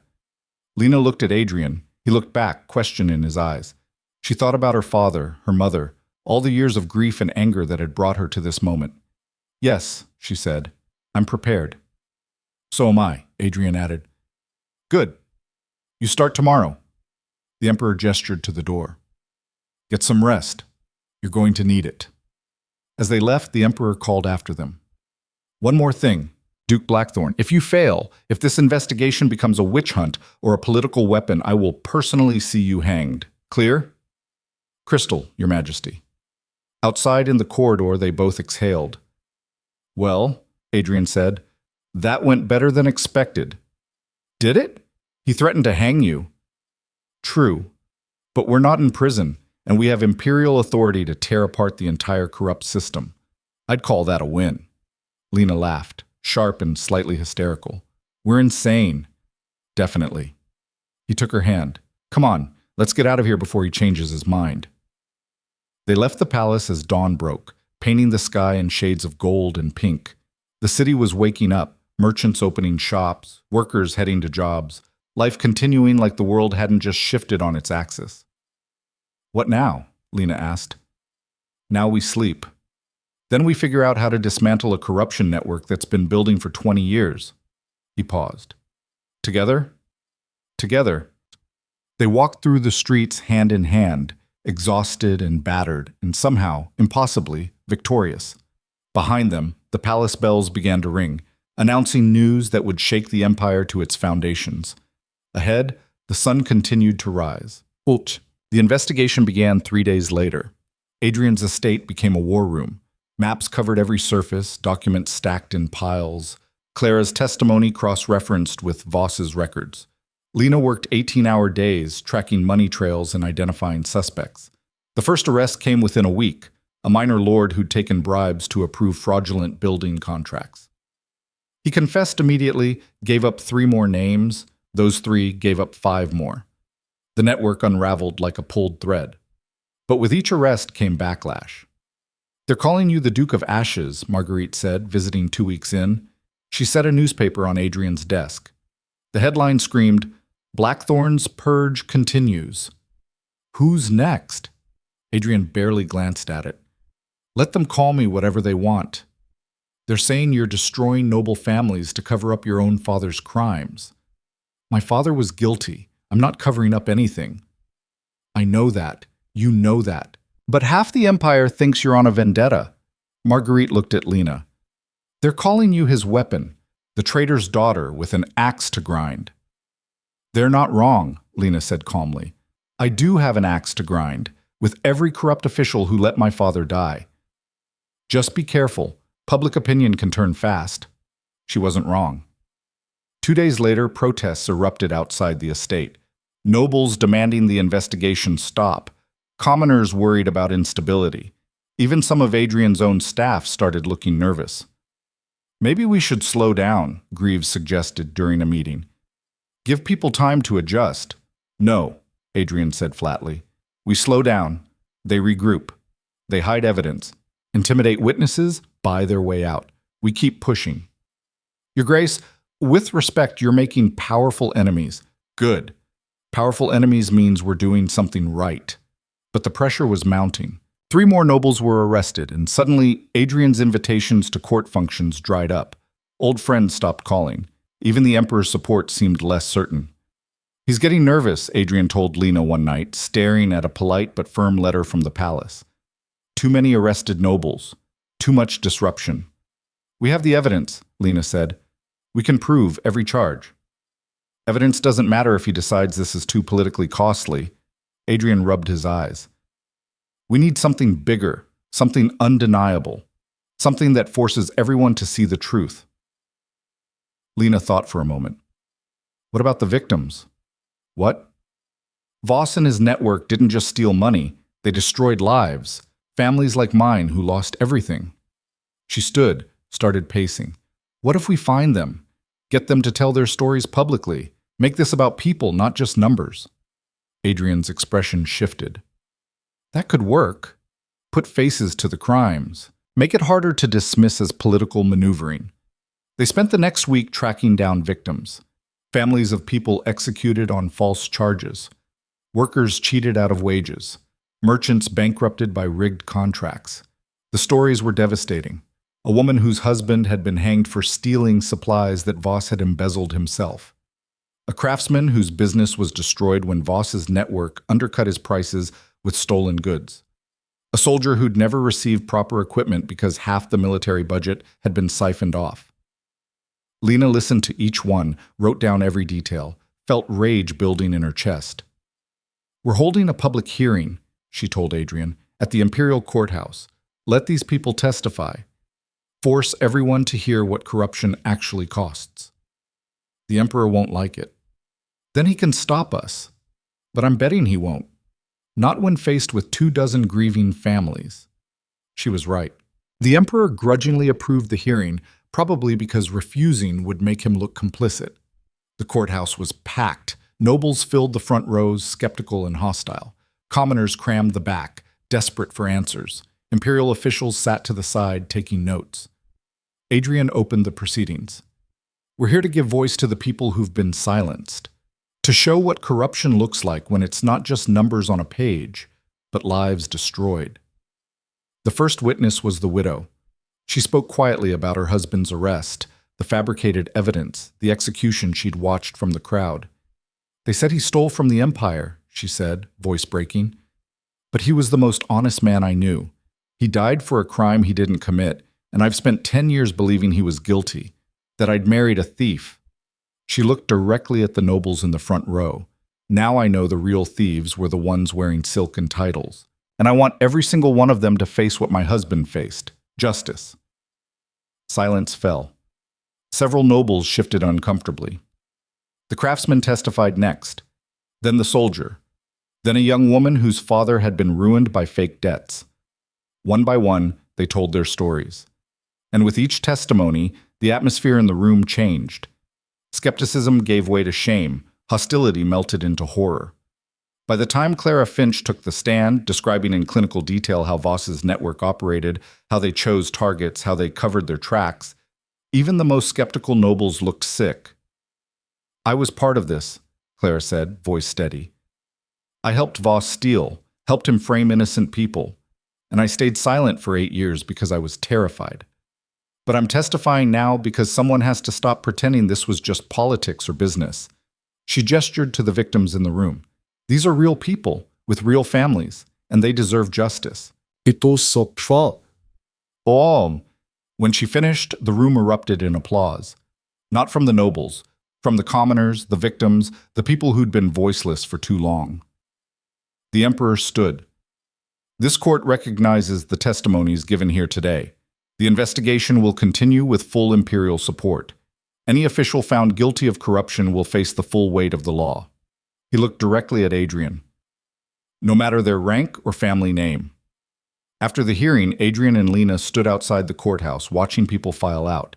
Victims hugged Clara, thanked her for speaking. Nobles hurried away, faces grim. That was risky, Adrian said, forcing the emperor's hand like that. But it worked. For now. He turned to her. You realize what we just did? We made it impossible for him to shut this down quietly. Every eye in the empire is watching now. Good. Let them watch. Lena felt something fierce and bright burning in her chest. My father died in the dark, blamed for crimes he didn't commit. I'm not letting that happen to anyone else. Not while I can stop it. Adrian took her hand, squeezed. You're terrifying sometimes. You know that? You're one to talk. They stood there in the fading light, watching the city move around them. Tomorrow, they'd arrest more corrupt officials. Tomorrow, the backlash would intensify. Tomorrow would bring new dangers, new enemies, new battles. But today they'd given voice to the silenced. Today they'd shifted public opinion. Today they'd proven that justice wasn't just for the powerful. Come on, Adrian said. We should head back. We've got work to do. Always. As they walked toward the carriage, a young man approached, one of the victims who'd testified. Miss Hawthorne? He said nervously. I just wanted to say thank you for believing us, for fighting when everyone else just accepted how things were. Lena's throat tightened. I'm just doing what my father would have done. Well, he'd be proud. The young man nodded respectfully and left. Adrian watched him go, then looked at Lena. You know what you've become? What? A symbol. Not just of justice, but of possibility. Proof that one person can stand up to the entire system and actually win. We haven't won yet. No, but we're winning. That's more than most people ever get. He was right. The investigation was working. Arrests continued. More witnesses came forward. The network that had seemed untouchable 3 weeks ago was crumbling piece by piece. But the biggest test was still coming. It came. It arrived in the form of a letter, delivered by Imperial courier. Adrian read it, face going pale, then handed it to Lena. Duke Adrian Blackthorne, you are hereby summoned to appear before the Imperial Council in 3 days' time to answer charges of conspiracy against noble families, abuse of investigative authority, and conduct unbecoming of your station. Failure to appear will result in immediate arrest and seizure of all Blackthorne assets. By order of the Council of Lords. They're fighting back, Lena said. 12 of the most powerful nobles in the Empire, all of whom probably have ties to Voss's network. Adrian crumpled the letter. They're going to try to discredit the entire investigation by destroying me first. Then we fight back harder. Lena, if I'm convicted, I lose everything, title, lands, authority, and the investigation dies with my reputation. So we make sure you're not convicted. She grabbed his shoulders, made him look at her. We have evidence, testimony, public support. They can't just make this disappear. They can try. Let them try. We've come too far to back down now. The next 3 days were a blur of preparation. They reviewed every piece of evidence, rehearsed responses to potential accusations, prepared counter-evidence for each council member. Marguerite visited the night before the hearing, bringing information. I did some digging, she said, spreading documents on the table. 6 of the 12 council members took money from Voss at some point. 2 more had family members on his payroll. The other 4 are terrified of being implicated themselves. So the entire council is compromised, Adrian said. Essentially, They're not trying to find truth. They're trying to protect themselves. Then how do we win? Marguerite smiled grimly. You don't play their game. You expose it. She explained her plan. It was risky, possibly suicidal, but it might work. The next morning, Adrian entered the council chamber. Lena wasn't allowed inside. Commoners, even imperial investigators, didn't attend council sessions. So she waited in an antechamber, pacing, praying to God she wasn't sure she believed in. Inside, 12 nobles sat in judgment. Adrian stood before them, alone. Lord Chancellor Morrison, elderly, pompous, opened the proceedings. Duke Blackthorne, you stand accused of conducting a politically motivated investigation that has damaged numerous noble families without proper cause. How do you answer? I answer that every arrest was based on documented evidence of corruption, Adrian said calmly. Evidence that's been submitted to the Emperor and verified independently. Evidence that conveniently targets your political rivals. I don't have political rivals. I have a mandate from the Emperor to root out corruption. If that upsets certain people, perhaps they should examine why. Murmuring rippled through the council. Morrison's face reddened. You dare suggest this council is corrupt? I suggest that 6 of you took bribes from Lord Voss. 2 more had family members involved in his schemes, and the rest are terrified of being connected. Adrian pulled out documents, Marguerite's evidence. I have proof. Dates, amounts, witnesses. Should I continue? The room exploded. Nobles shouted denials, demanded to see the evidence, called for Adrian's arrest. Morrison pounded his gavel. This is outrageous. You cannot accuse this council. I can, and I am. Adrian's voice cut through the chaos. Because that's exactly what Lord Voss's victims did. They stood up and told the truth, knowing they'd be dismissed and ridiculed. I'm just returning the favor. You're destroying the Empire's leadership. No. I'm removing the rot so the Empire can actually function. By whose authority? By the authority of every person your corruption hurt. By the authority of justice you've ignored for 20 years. Adrian slammed the documents on the table. And by imperial mandate. Or did you forget the Emperor himself ordered this investigation? Silence fell. Because attacking Adrian was one thing. Attacking the Emperor's direct orders was treason. Morrison's mouth worked soundlessly. Finally, this council will recess to review the evidence. Take your time, Adrian said. I'll wait. He was escorted to an antechamber, the same one where Lena was waiting. The moment the door closed, she grabbed him. What happened? I called them out. All of them. He laughed, slightly wild. I just accused the entire Imperial Council of corruption. Adrian, I know, it was insane, but it was also necessary. He pulled her close, rested his forehead against hers. Whatever happens next, I'm glad you were here. Glad we did this together. Nothing's happening yet. They're just reviewing. The door opened. A guard stepped in. The council has reached a decision. They returned to the chamber. The 12 nobles looked furious, frightened, resigned. Morrison stood. After reviewing the evidence presented by Duke Blackthorne, this council has determined that further investigation is warranted into certain members' activities. Adrian blinked. You're recusing yourselves? 6 of us are, yes. Morrison looked like he'd swallowed glass. The remaining members will conduct an internal review. In the meantime, your investigation will continue, under stricter oversight. It wasn't a complete victory, but it was enough. As Adrian left the chamber, nobles whispered and glared, but they didn't try to stop him. Outside in the palace courtyard, Lena waited. When she saw his expression, relief flooded her face. You won. We won. He took her hands. They're backing down. The investigation continues. She laughed, threw her arms around him. For a moment, they just stood there, holding each other, feeling the weight of weeks of terror and struggle finally lifting. Excuse me. They pulled apart. A young clerk stood nearby, looking nervous. I have a message from the Emperor. He'd like to see you both. Immediately. They exchanged glances, then followed the clerk through the palace to the private study. The Emperor looked up as they entered. His expression was unreadable. Congratulations, he said.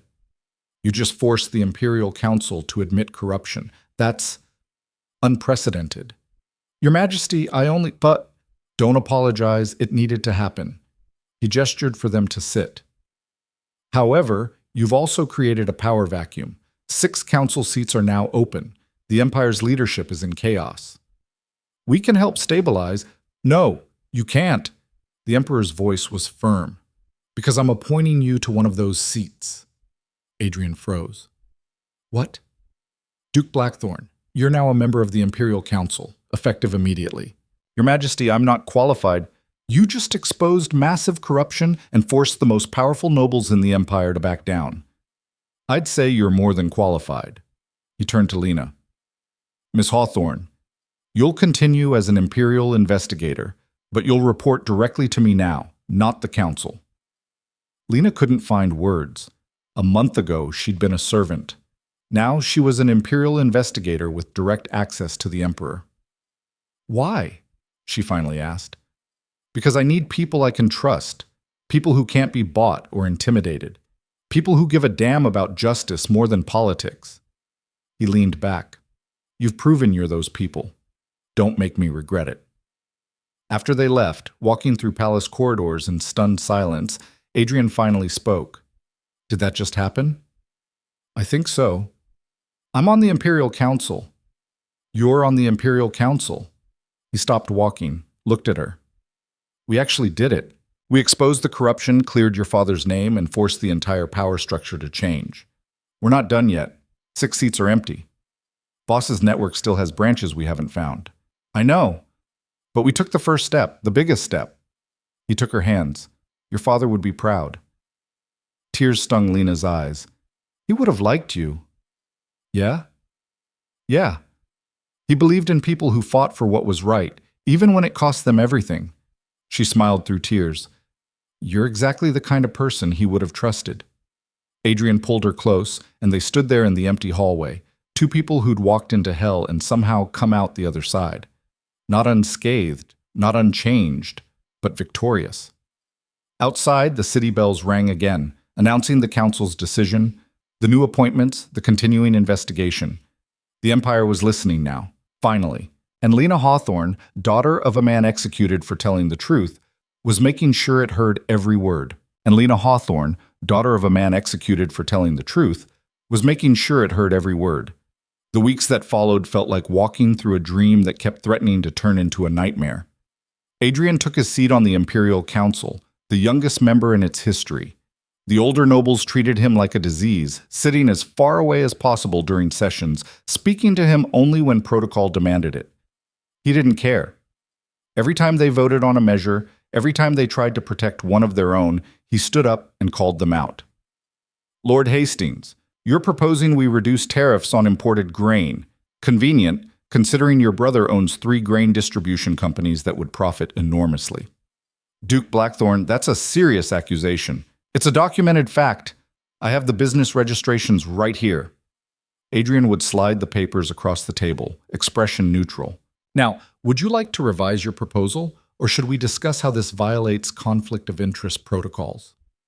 The council hated him. The Emperor found it amusing. You're making them squirm, the Emperor told him after one particularly contentious session. I haven't seen this much honest debate in years. They're calling me a tyrant behind my back, Adrian said. Better a tyrant who enforces the law than a puppet who ignores it. Meanwhile, Lena continued hunting down the remaining branches of Voss's network. Each arrest led to 3 more names. Each confession unraveled another scheme. The investigation had become a hydra, cut off 1 head and 2 more appeared. But they were making progress. Slowly. Painfully. The real breakthrough came 5 weeks after the council hearing. Lena was reviewing financial records late one night, eyes burning from staring at numbers, when something caught her attention. A pattern in the shipping manifests. Supplies marked as delivered to the northern border garrison, but the garrison record showed nothing received. She cross-referenced with other documents, found similar patterns, supplies vanishing, money disappearing, all routed through a single logistics company, owned by Duke Philip Warwick, one of the 6 remaining council members who hadn't recused themselves.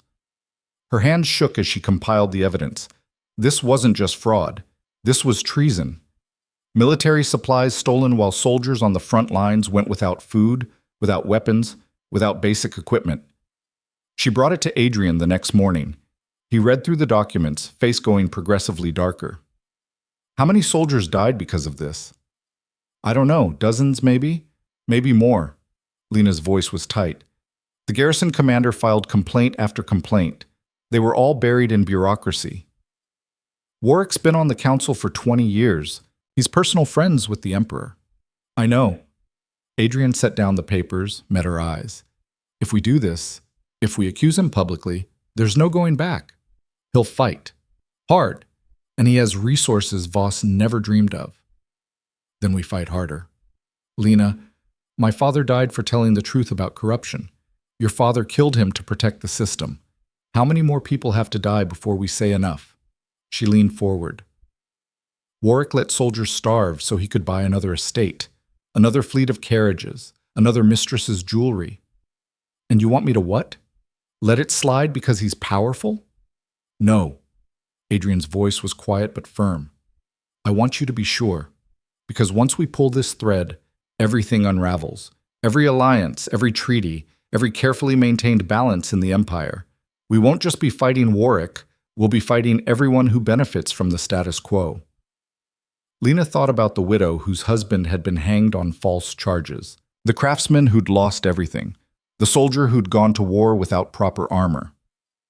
I'm sure, she said. Then we do it together. They brought the evidence to the emperor that afternoon. He read through it in silence, face unreadable. Finally, Philip Warwick is one of my oldest friends. I know, Your Majesty, Adrian said. We fought together in the border wars 30 years ago. He saved my life twice. I know. And you're telling me he's been stealing from the military he once served. The evidence is clear. The emperor set down the papers, suddenly looking every one of his 65 years. You know what happens if I arrest him? If I publicly charge a council member with treason?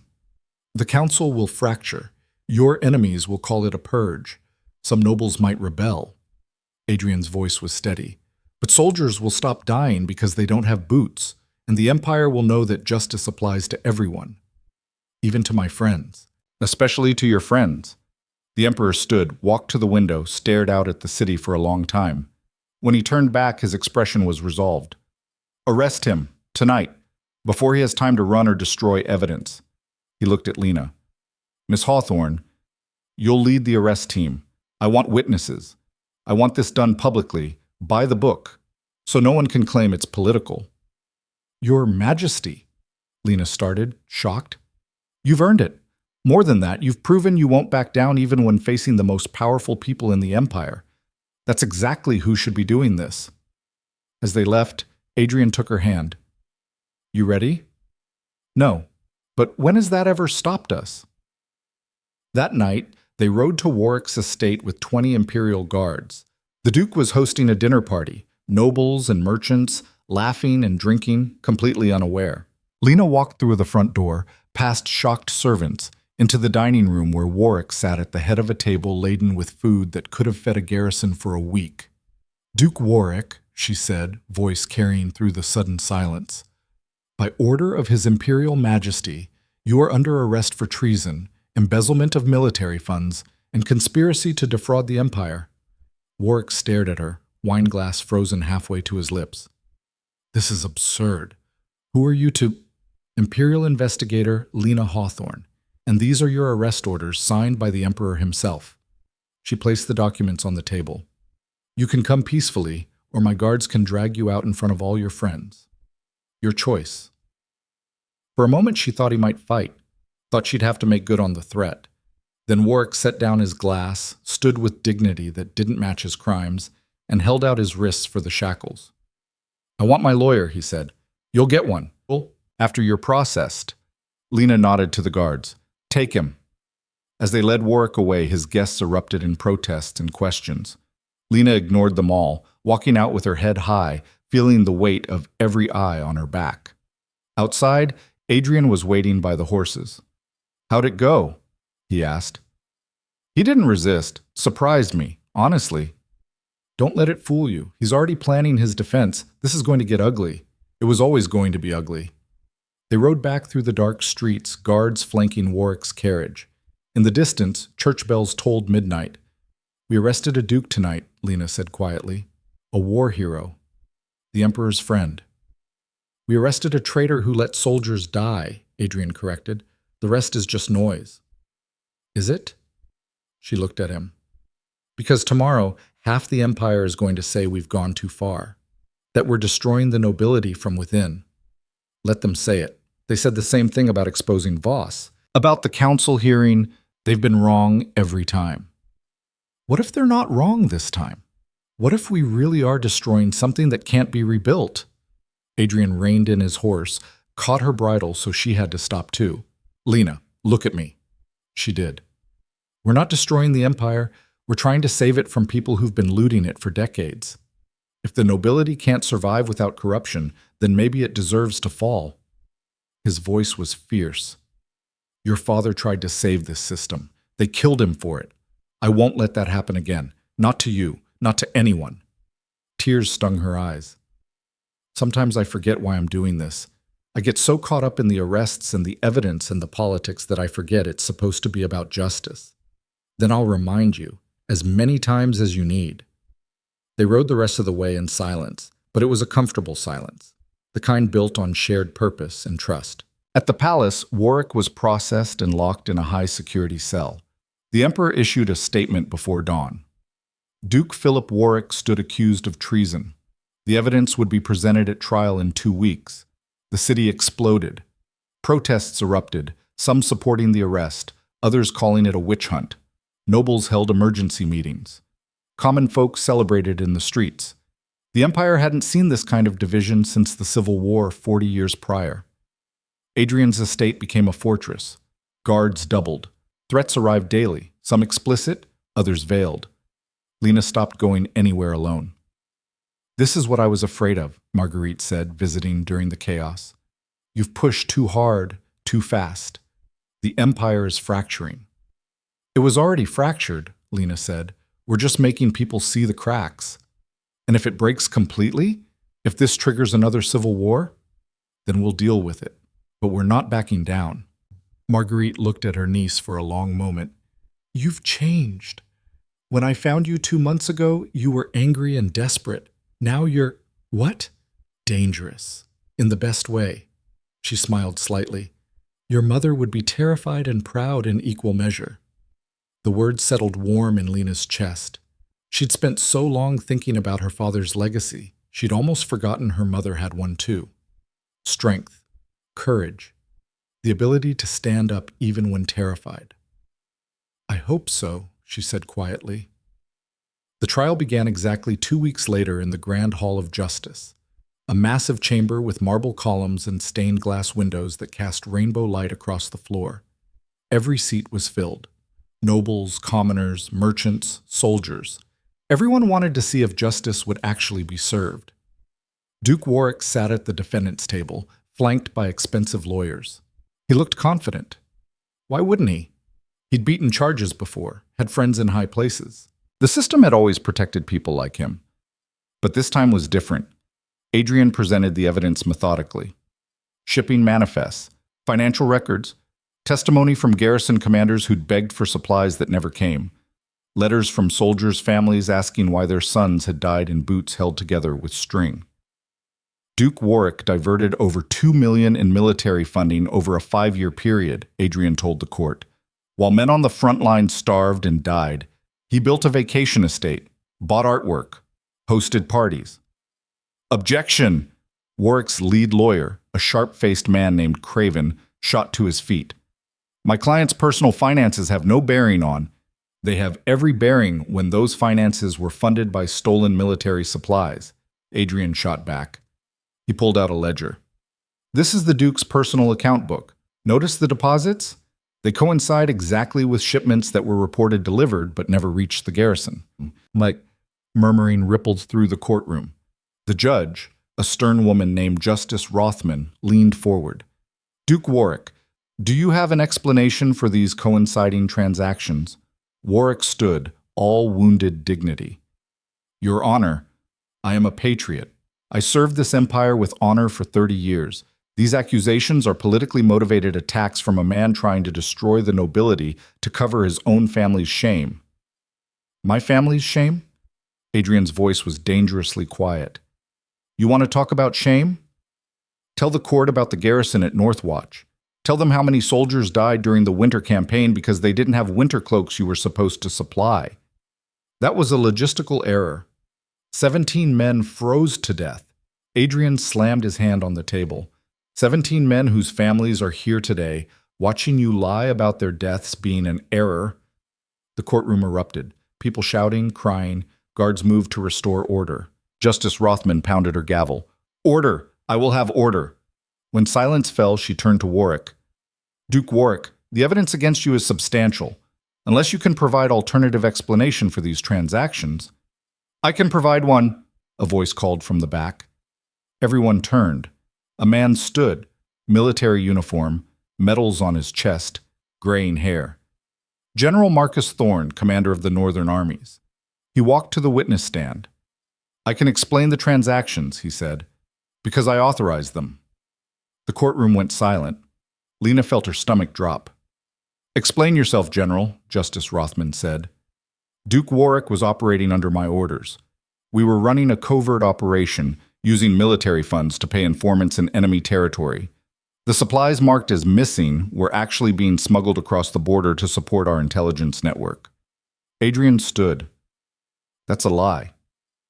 It's classified military strategy, Thorne said calmly. I can provide sealed orders from the Emperor himself authorizing the operation. Then provide them. They're classified. I'm not at liberty to... Convenient, Lena said, standing. You claim these were covert operations, but you can't provide proof. You expect us to just take your word? I'm a decorated general. My word should be sufficient. Your word is worth exactly as much as the evidence supporting it. Lena pulled out a document. This is a communication log from the border garrison. It shows no covert operations during the period in question, no intelligence gathering, no informant payments, nothing that would require the massive supply diversion Duke Warwick authorized. Thorne's expression flickered. Those logs are incomplete. They're signed by your own officers. Are you calling them liars? I'm saying they weren't privy to all operations. Then let's ask them. Adrian gestured to the gallery. I've brought 3 garrison commanders who served under you. Shall we have them testify about these mysterious covert operations? Thorne went pale. Or, Adrian continued, we could discuss the deposit into your personal account 3 days after each covert operation. Curious timing, don't you think? The general's composure cracked. You don't know what you're talking about. I know you've been taking bribes from Duke Warwick for years. I know you covered up his theft by creating false operations. And I know that 17 soldiers died because you were too busy profiting to do your job. The courtroom erupted again. This time, Justice Rothman let it continue for a moment before restoring order. General Thorne, she said, voice cold, you will remain here to answer further questions. Guards, detain him. Thorne tried to run, made it 5 steps before guards tackled him. In the chaos, Warwick lunged for the exit. Adrian moved to intercept, but Lena was faster. She grabbed Warwick's arm, twisted, dropped him to his knees using a move Adrian had taught her weeks ago. You're not running, she said. Not from this. Warwick looked up at her, all pretense of dignity gone. You've destroyed me. Is that what you wanted? I wanted justice. Your destruction is just a side effect. Guards pulled him up, cuffed him, led him away. Thorne was similarly restrained, shouting about military privilege and illegal prosecution. Justice Rothman surveyed the chaos, then pounded her gavel one final time. This court will reconvene in 3 days to deliver verdicts. Both defendants will remain in custody until then. As the crowd dispersed, Adrian and Lena stood in the center of the courtroom, exhausted and shaking. We just arrested a general, Lena said. We just exposed that corruption goes all the way to the top of the military. The Emperor's going to be furious. Probably. Adrian took her hand. But we did the right thing. They were wrong about the Emperor being furious. When they were summoned to the palace that evening, he was sitting at his desk staring at a glass of wine. Sit, he said without looking up. They sat. General Thorne served with me for 35 years. I trusted him with my life, with the Empire's defense. He finally looked at them. And you're telling me he was stealing the entire time? We have evidence linking him to at least 2 million in bribes and diverted supplies, Adrian said carefully. I believe you. The Emperor drained his wine. Do you know what the hardest part of being Emperor is? They shook their heads, learning that the people you trusted most are the ones betraying you. My oldest friend turned out to be a thief. My best general, a traitor. He set down the glass. You've destroyed my illusions, Duke Blackthorne. Both of you. Your Majesty, we never meant— No, don't apologize. He stood, walked to the window. I needed those illusions destroyed. I've been blind for too long, trusting the wrong people, believing that loyalty and honor still meant something to the nobility. He turned back to face them. The verdicts will come down in 3 days. Warwick and Thorne will both be convicted. I'll make sure of it. After that, I want you to continue the investigation. Dig deeper. Find everyone involved. I don't care how many nobles it destroys or how much it destabilizes the Empire. We're cleaning house. Your Majesty, that's an imperial order. His voice hardened. And Miss Hawthorne? I'm promoting you. You're now Chief Imperial Investigator. You'll have authority over all corruption investigations, complete access to imperial resources, and a staff of your choosing. Lena's mouth went dry. Your Majesty, I'm not qualified. You just took down a duke and a general in the same trial. I'd say you're more than qualified. He smiled slightly. Besides, you're one of the few people in this empire I actually trust. Don't make me regret it. 3 days later, the verdicts came down. Duke Philip Warwick, guilty of treason, embezzlement, and conspiracy, sentenced to life imprisonment and complete forfeiture of titles and assets. General Marcus Thorne, guilty of accepting bribes, dereliction of duty, and conspiracy, sentenced to 20 years hard labor and dishonorable discharge. The sentences sent shockwaves through the empire. If a duke and a general could fall, no one was safe. But something else happened too. People started coming forward. Merchants who'd been extorted, soldiers who'd been denied pay, families who'd lost loved ones to corrupt officials. The floodgates opened. Lena's new office was overwhelmed with complaints, testimonies, evidence. She hired a staff, carefully vetted, mostly commoners with grudges against the system. People like her who'd been hurt and wanted to fight back. Clara Finch became her deputy. Marguerite used her society connections to gather intelligence. Even Mrs. Calloway from the Blackthorne estate helped, identifying servants who'd witnessed noble crimes. The investigation became a movement. 6 months after Warwick's conviction, they'd arrested 23 nobles, 47 government officials, and dozens of military officers. The Imperial Council had been completely restructured. Half the old families lost their seats, replaced by newer blood. Merchants, scholars, military officers who'd actually earned their ranks. The empire was changing, slowly, painfully, but undeniably. And through it all, Adrian and Lena worked side by side. He proposed on a quiet evening 8 months after everything started. They were in his study, now their study, reviewing evidence for another case. Lena was making notes, completely focused, when Adrian cleared his throat. I have something to ask you, he said. If it's about the Westfield case, I already told you, it's not about the case. He moved around the desk, knelt beside her chair. Lena's breath caught. Adrian, 8 months ago you walked into my house planning to destroy me. You thought I was the enemy, that my family represented everything wrong with the empire. I was wrong. You weren't, though. Not completely. My family was everything wrong with the empire. They were corrupt, cruel, more concerned with power than people. He took her hand. But you saw past that, saw that I could be different, and you gave me the chance to prove it. Adrian, what are you— Marry me. He pulled out a ring, simple silver, no ostentatious jewels. Not as a duke and a commoner, not as a noble and a servant, but as two people who fought side by side and decided they didn't want to stop. Lena stared at him, tears streaming down her face. You're insane. That's not a no. It's not a yes either. It's— She laughed through tears. It's a reminder that we're still in the middle of investigating half the empire, that people still want us dead, That your own family would probably disown you for marrying a traitor's daughter. My family is dead or disgraced. I don't have anyone left to disown me. His thumb brushed across her knuckles. And I don't care about any of the rest. I just care about you. About us. About building something better than what came before. Lena looked at the ring, at Adrian's face, at the study filled with evidence of corruption they were dismantling piece by piece. Ask me again in a year, she said, when we've finished the investigation, when we know we're actually going to survive this. That's still not a no. It's still not a yes. He stood, pulled her to her feet, kissed her until she forgot about cases and evidence and everything except the feeling of being wanted, of being loved, of mattering to someone who saw her completely and chose her anyway. When they finally broke apart, both breathing hard, Adrian smiled.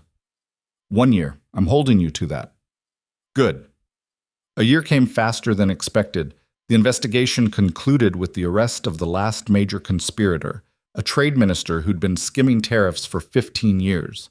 Lena personally handled the interrogation, got a full confession, and watched as he was led away to prison. That evening, the emperor summoned her to the palace. She expected another assignment, another case, another crisis. Instead, she found the throne room filled with people, nobles, commoners, soldiers, merchants, the entire cross-section of empire society. And at the front beside the emperor stood Adrian. Lena Hawthorne, the emperor said formally. Approach. She walked forward, confused, heart hammering. 15 years ago, your father Marcus Hawthorne was wrongfully executed for treason. His name was dragged through mud, his family destroyed. Today, we set that right. He gestured, and servants brought forward a wooden box. This contains your father's personal effects, seized at his arrest. They've been held in the imperial vault, waiting to be returned to his family. The emperor opened the box. Inside were letters, a pocket watch, a small portrait of Lena's mother. I return them to you with the empire's deepest apology for the injustice done to your family. Lena's throat closed. She took the box with shaking hands. Additionally, the emperor continued, in recognition of your service to the empire, your tireless investigation, your unwavering commitment to justice, I am granting you the title of Countess Hawthorne. Your family's honor is not just restored, it is elevated. The crowd applauded. Lena couldn't speak, couldn't breathe. Adrian stepped forward, took her hand. There's one more thing, he said quietly. Something I've been waiting a year to ask. He knelt, again, in front of the entire imperial court. Lena Hawthorne, you've changed everything. The empire, the system, me. You've proven that one person with enough courage can tear down walls that have stood for centuries. And I want to spend the rest of my life standing beside you while you do it. He pulled out the same simple ring. So I'm asking again, will you marry me? The room went silent. Lena looked at him. This man who'd risked everything to help her find truth, who'd fought beside her when the entire empire stood against them, who'd seen her at her worst and loved her anyway. Yes, she said. Yes, I'll marry you. The throne room erupted in applause. Adrian stood, slipped the ring on her finger, and kissed her while the empire watched. When they finally broke apart, the emperor was smiling. Congratulations to both of you. He raised his glass. To justice, to courage, and to the future. To the future, the crowd echoed. 6 months later, they married in the palace gardens. It wasn't a grand affair. Lena had insisted on keeping it small. Just close friends, family, people who'd fought alongside them. Clara was there, tears streaming down her face. Marguerite stood as Lena's matron of honor. The emperor himself officiated. As Lena walked down the aisle in a simple white dress, holding her father's pocket watch, she thought about how far she'd come. From a desperate servant with nothing but anger and a plan for revenge, to a countess with the emperor's trust, and a husband who'd helped her change an empire. Her father would have been proud. Her mother, too. Adrian met her at the altar, took her hands, smiled like she was the only person in the world. Ready? He whispered. For what? For whatever comes next. We've destroyed the old system. Now we have to build something better. Together? Always. They spoke their vows under a sky turning gold with sunset, promised to stand beside each other through whatever storms came, to fight for justice even when it cost them everything, to never stop believing that the empire could be better. When the ceremony ended and they walked back down the aisle as husband and wife, Lena felt something she hadn't felt in years. Hope. Not the desperate, clinging kind, the solid, certain kind built on hard-won victories and earned trust. They had a reception in the palace ballroom, the same room where they'd exposed Voss, where everything had started. But it felt different now, lighter, like the weight of decades of corruption had finally lifted. Late in the evening, Lena found herself on the terrace, looking out over the city. Lights glittered in the darkness. Somewhere out there, people were living lives freed from fear of corrupt officials. Soldiers were getting the supplies they needed. Families could seek justice without being crushed by power. It wasn't perfect. It would never be perfect. But it was better. Adrian joined her, wrapping his arms around her from behind. "What are you thinking about?" he asked. "My father. Wondering if he can see this, if he knows what we did." "I think he knows. And I think he's proud. I hope so." She leaned back against him. "We did it. We actually changed things." "We did. But the work's not done. It'll never be done. There'll always be people trying to corrupt the system. Always someone new to investigate.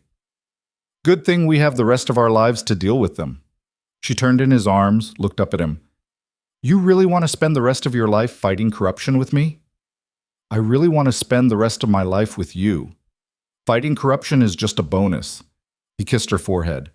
"Besides, someone has to make sure you don't work yourself to death." "I could say the same about you." "Then we'll look out for each other, like we always have." They stood there as the moon rose, two people who'd walked into darkness and somehow found light, who'd fought an empire and won, who'd chosen each other over safety, comfort, everything the world said they should want. Behind them, music drifted from the ballroom, their wedding celebration continuing without them. Ahead, the city sprawled, millions of lives they'd fought to protect, would keep fighting to protect. And between them, a partnership forged in fire, tempered by truth, stronger than any title or power or fear. "Ready to go back inside?" Adrian asked. "In a minute." Lena looked out at the city one more time. "I just want to remember this moment, before everything gets complicated again. It's always complicated. I know, but right now we're winning, and I want to hold on to that." He tightened his arms around her. "Then we'll stay as long as you want." They stood in the moonlight, the Duke and the Countess, the warrior and the investigator, the man who'd chosen truth over legacy and the woman who'd refused to bow.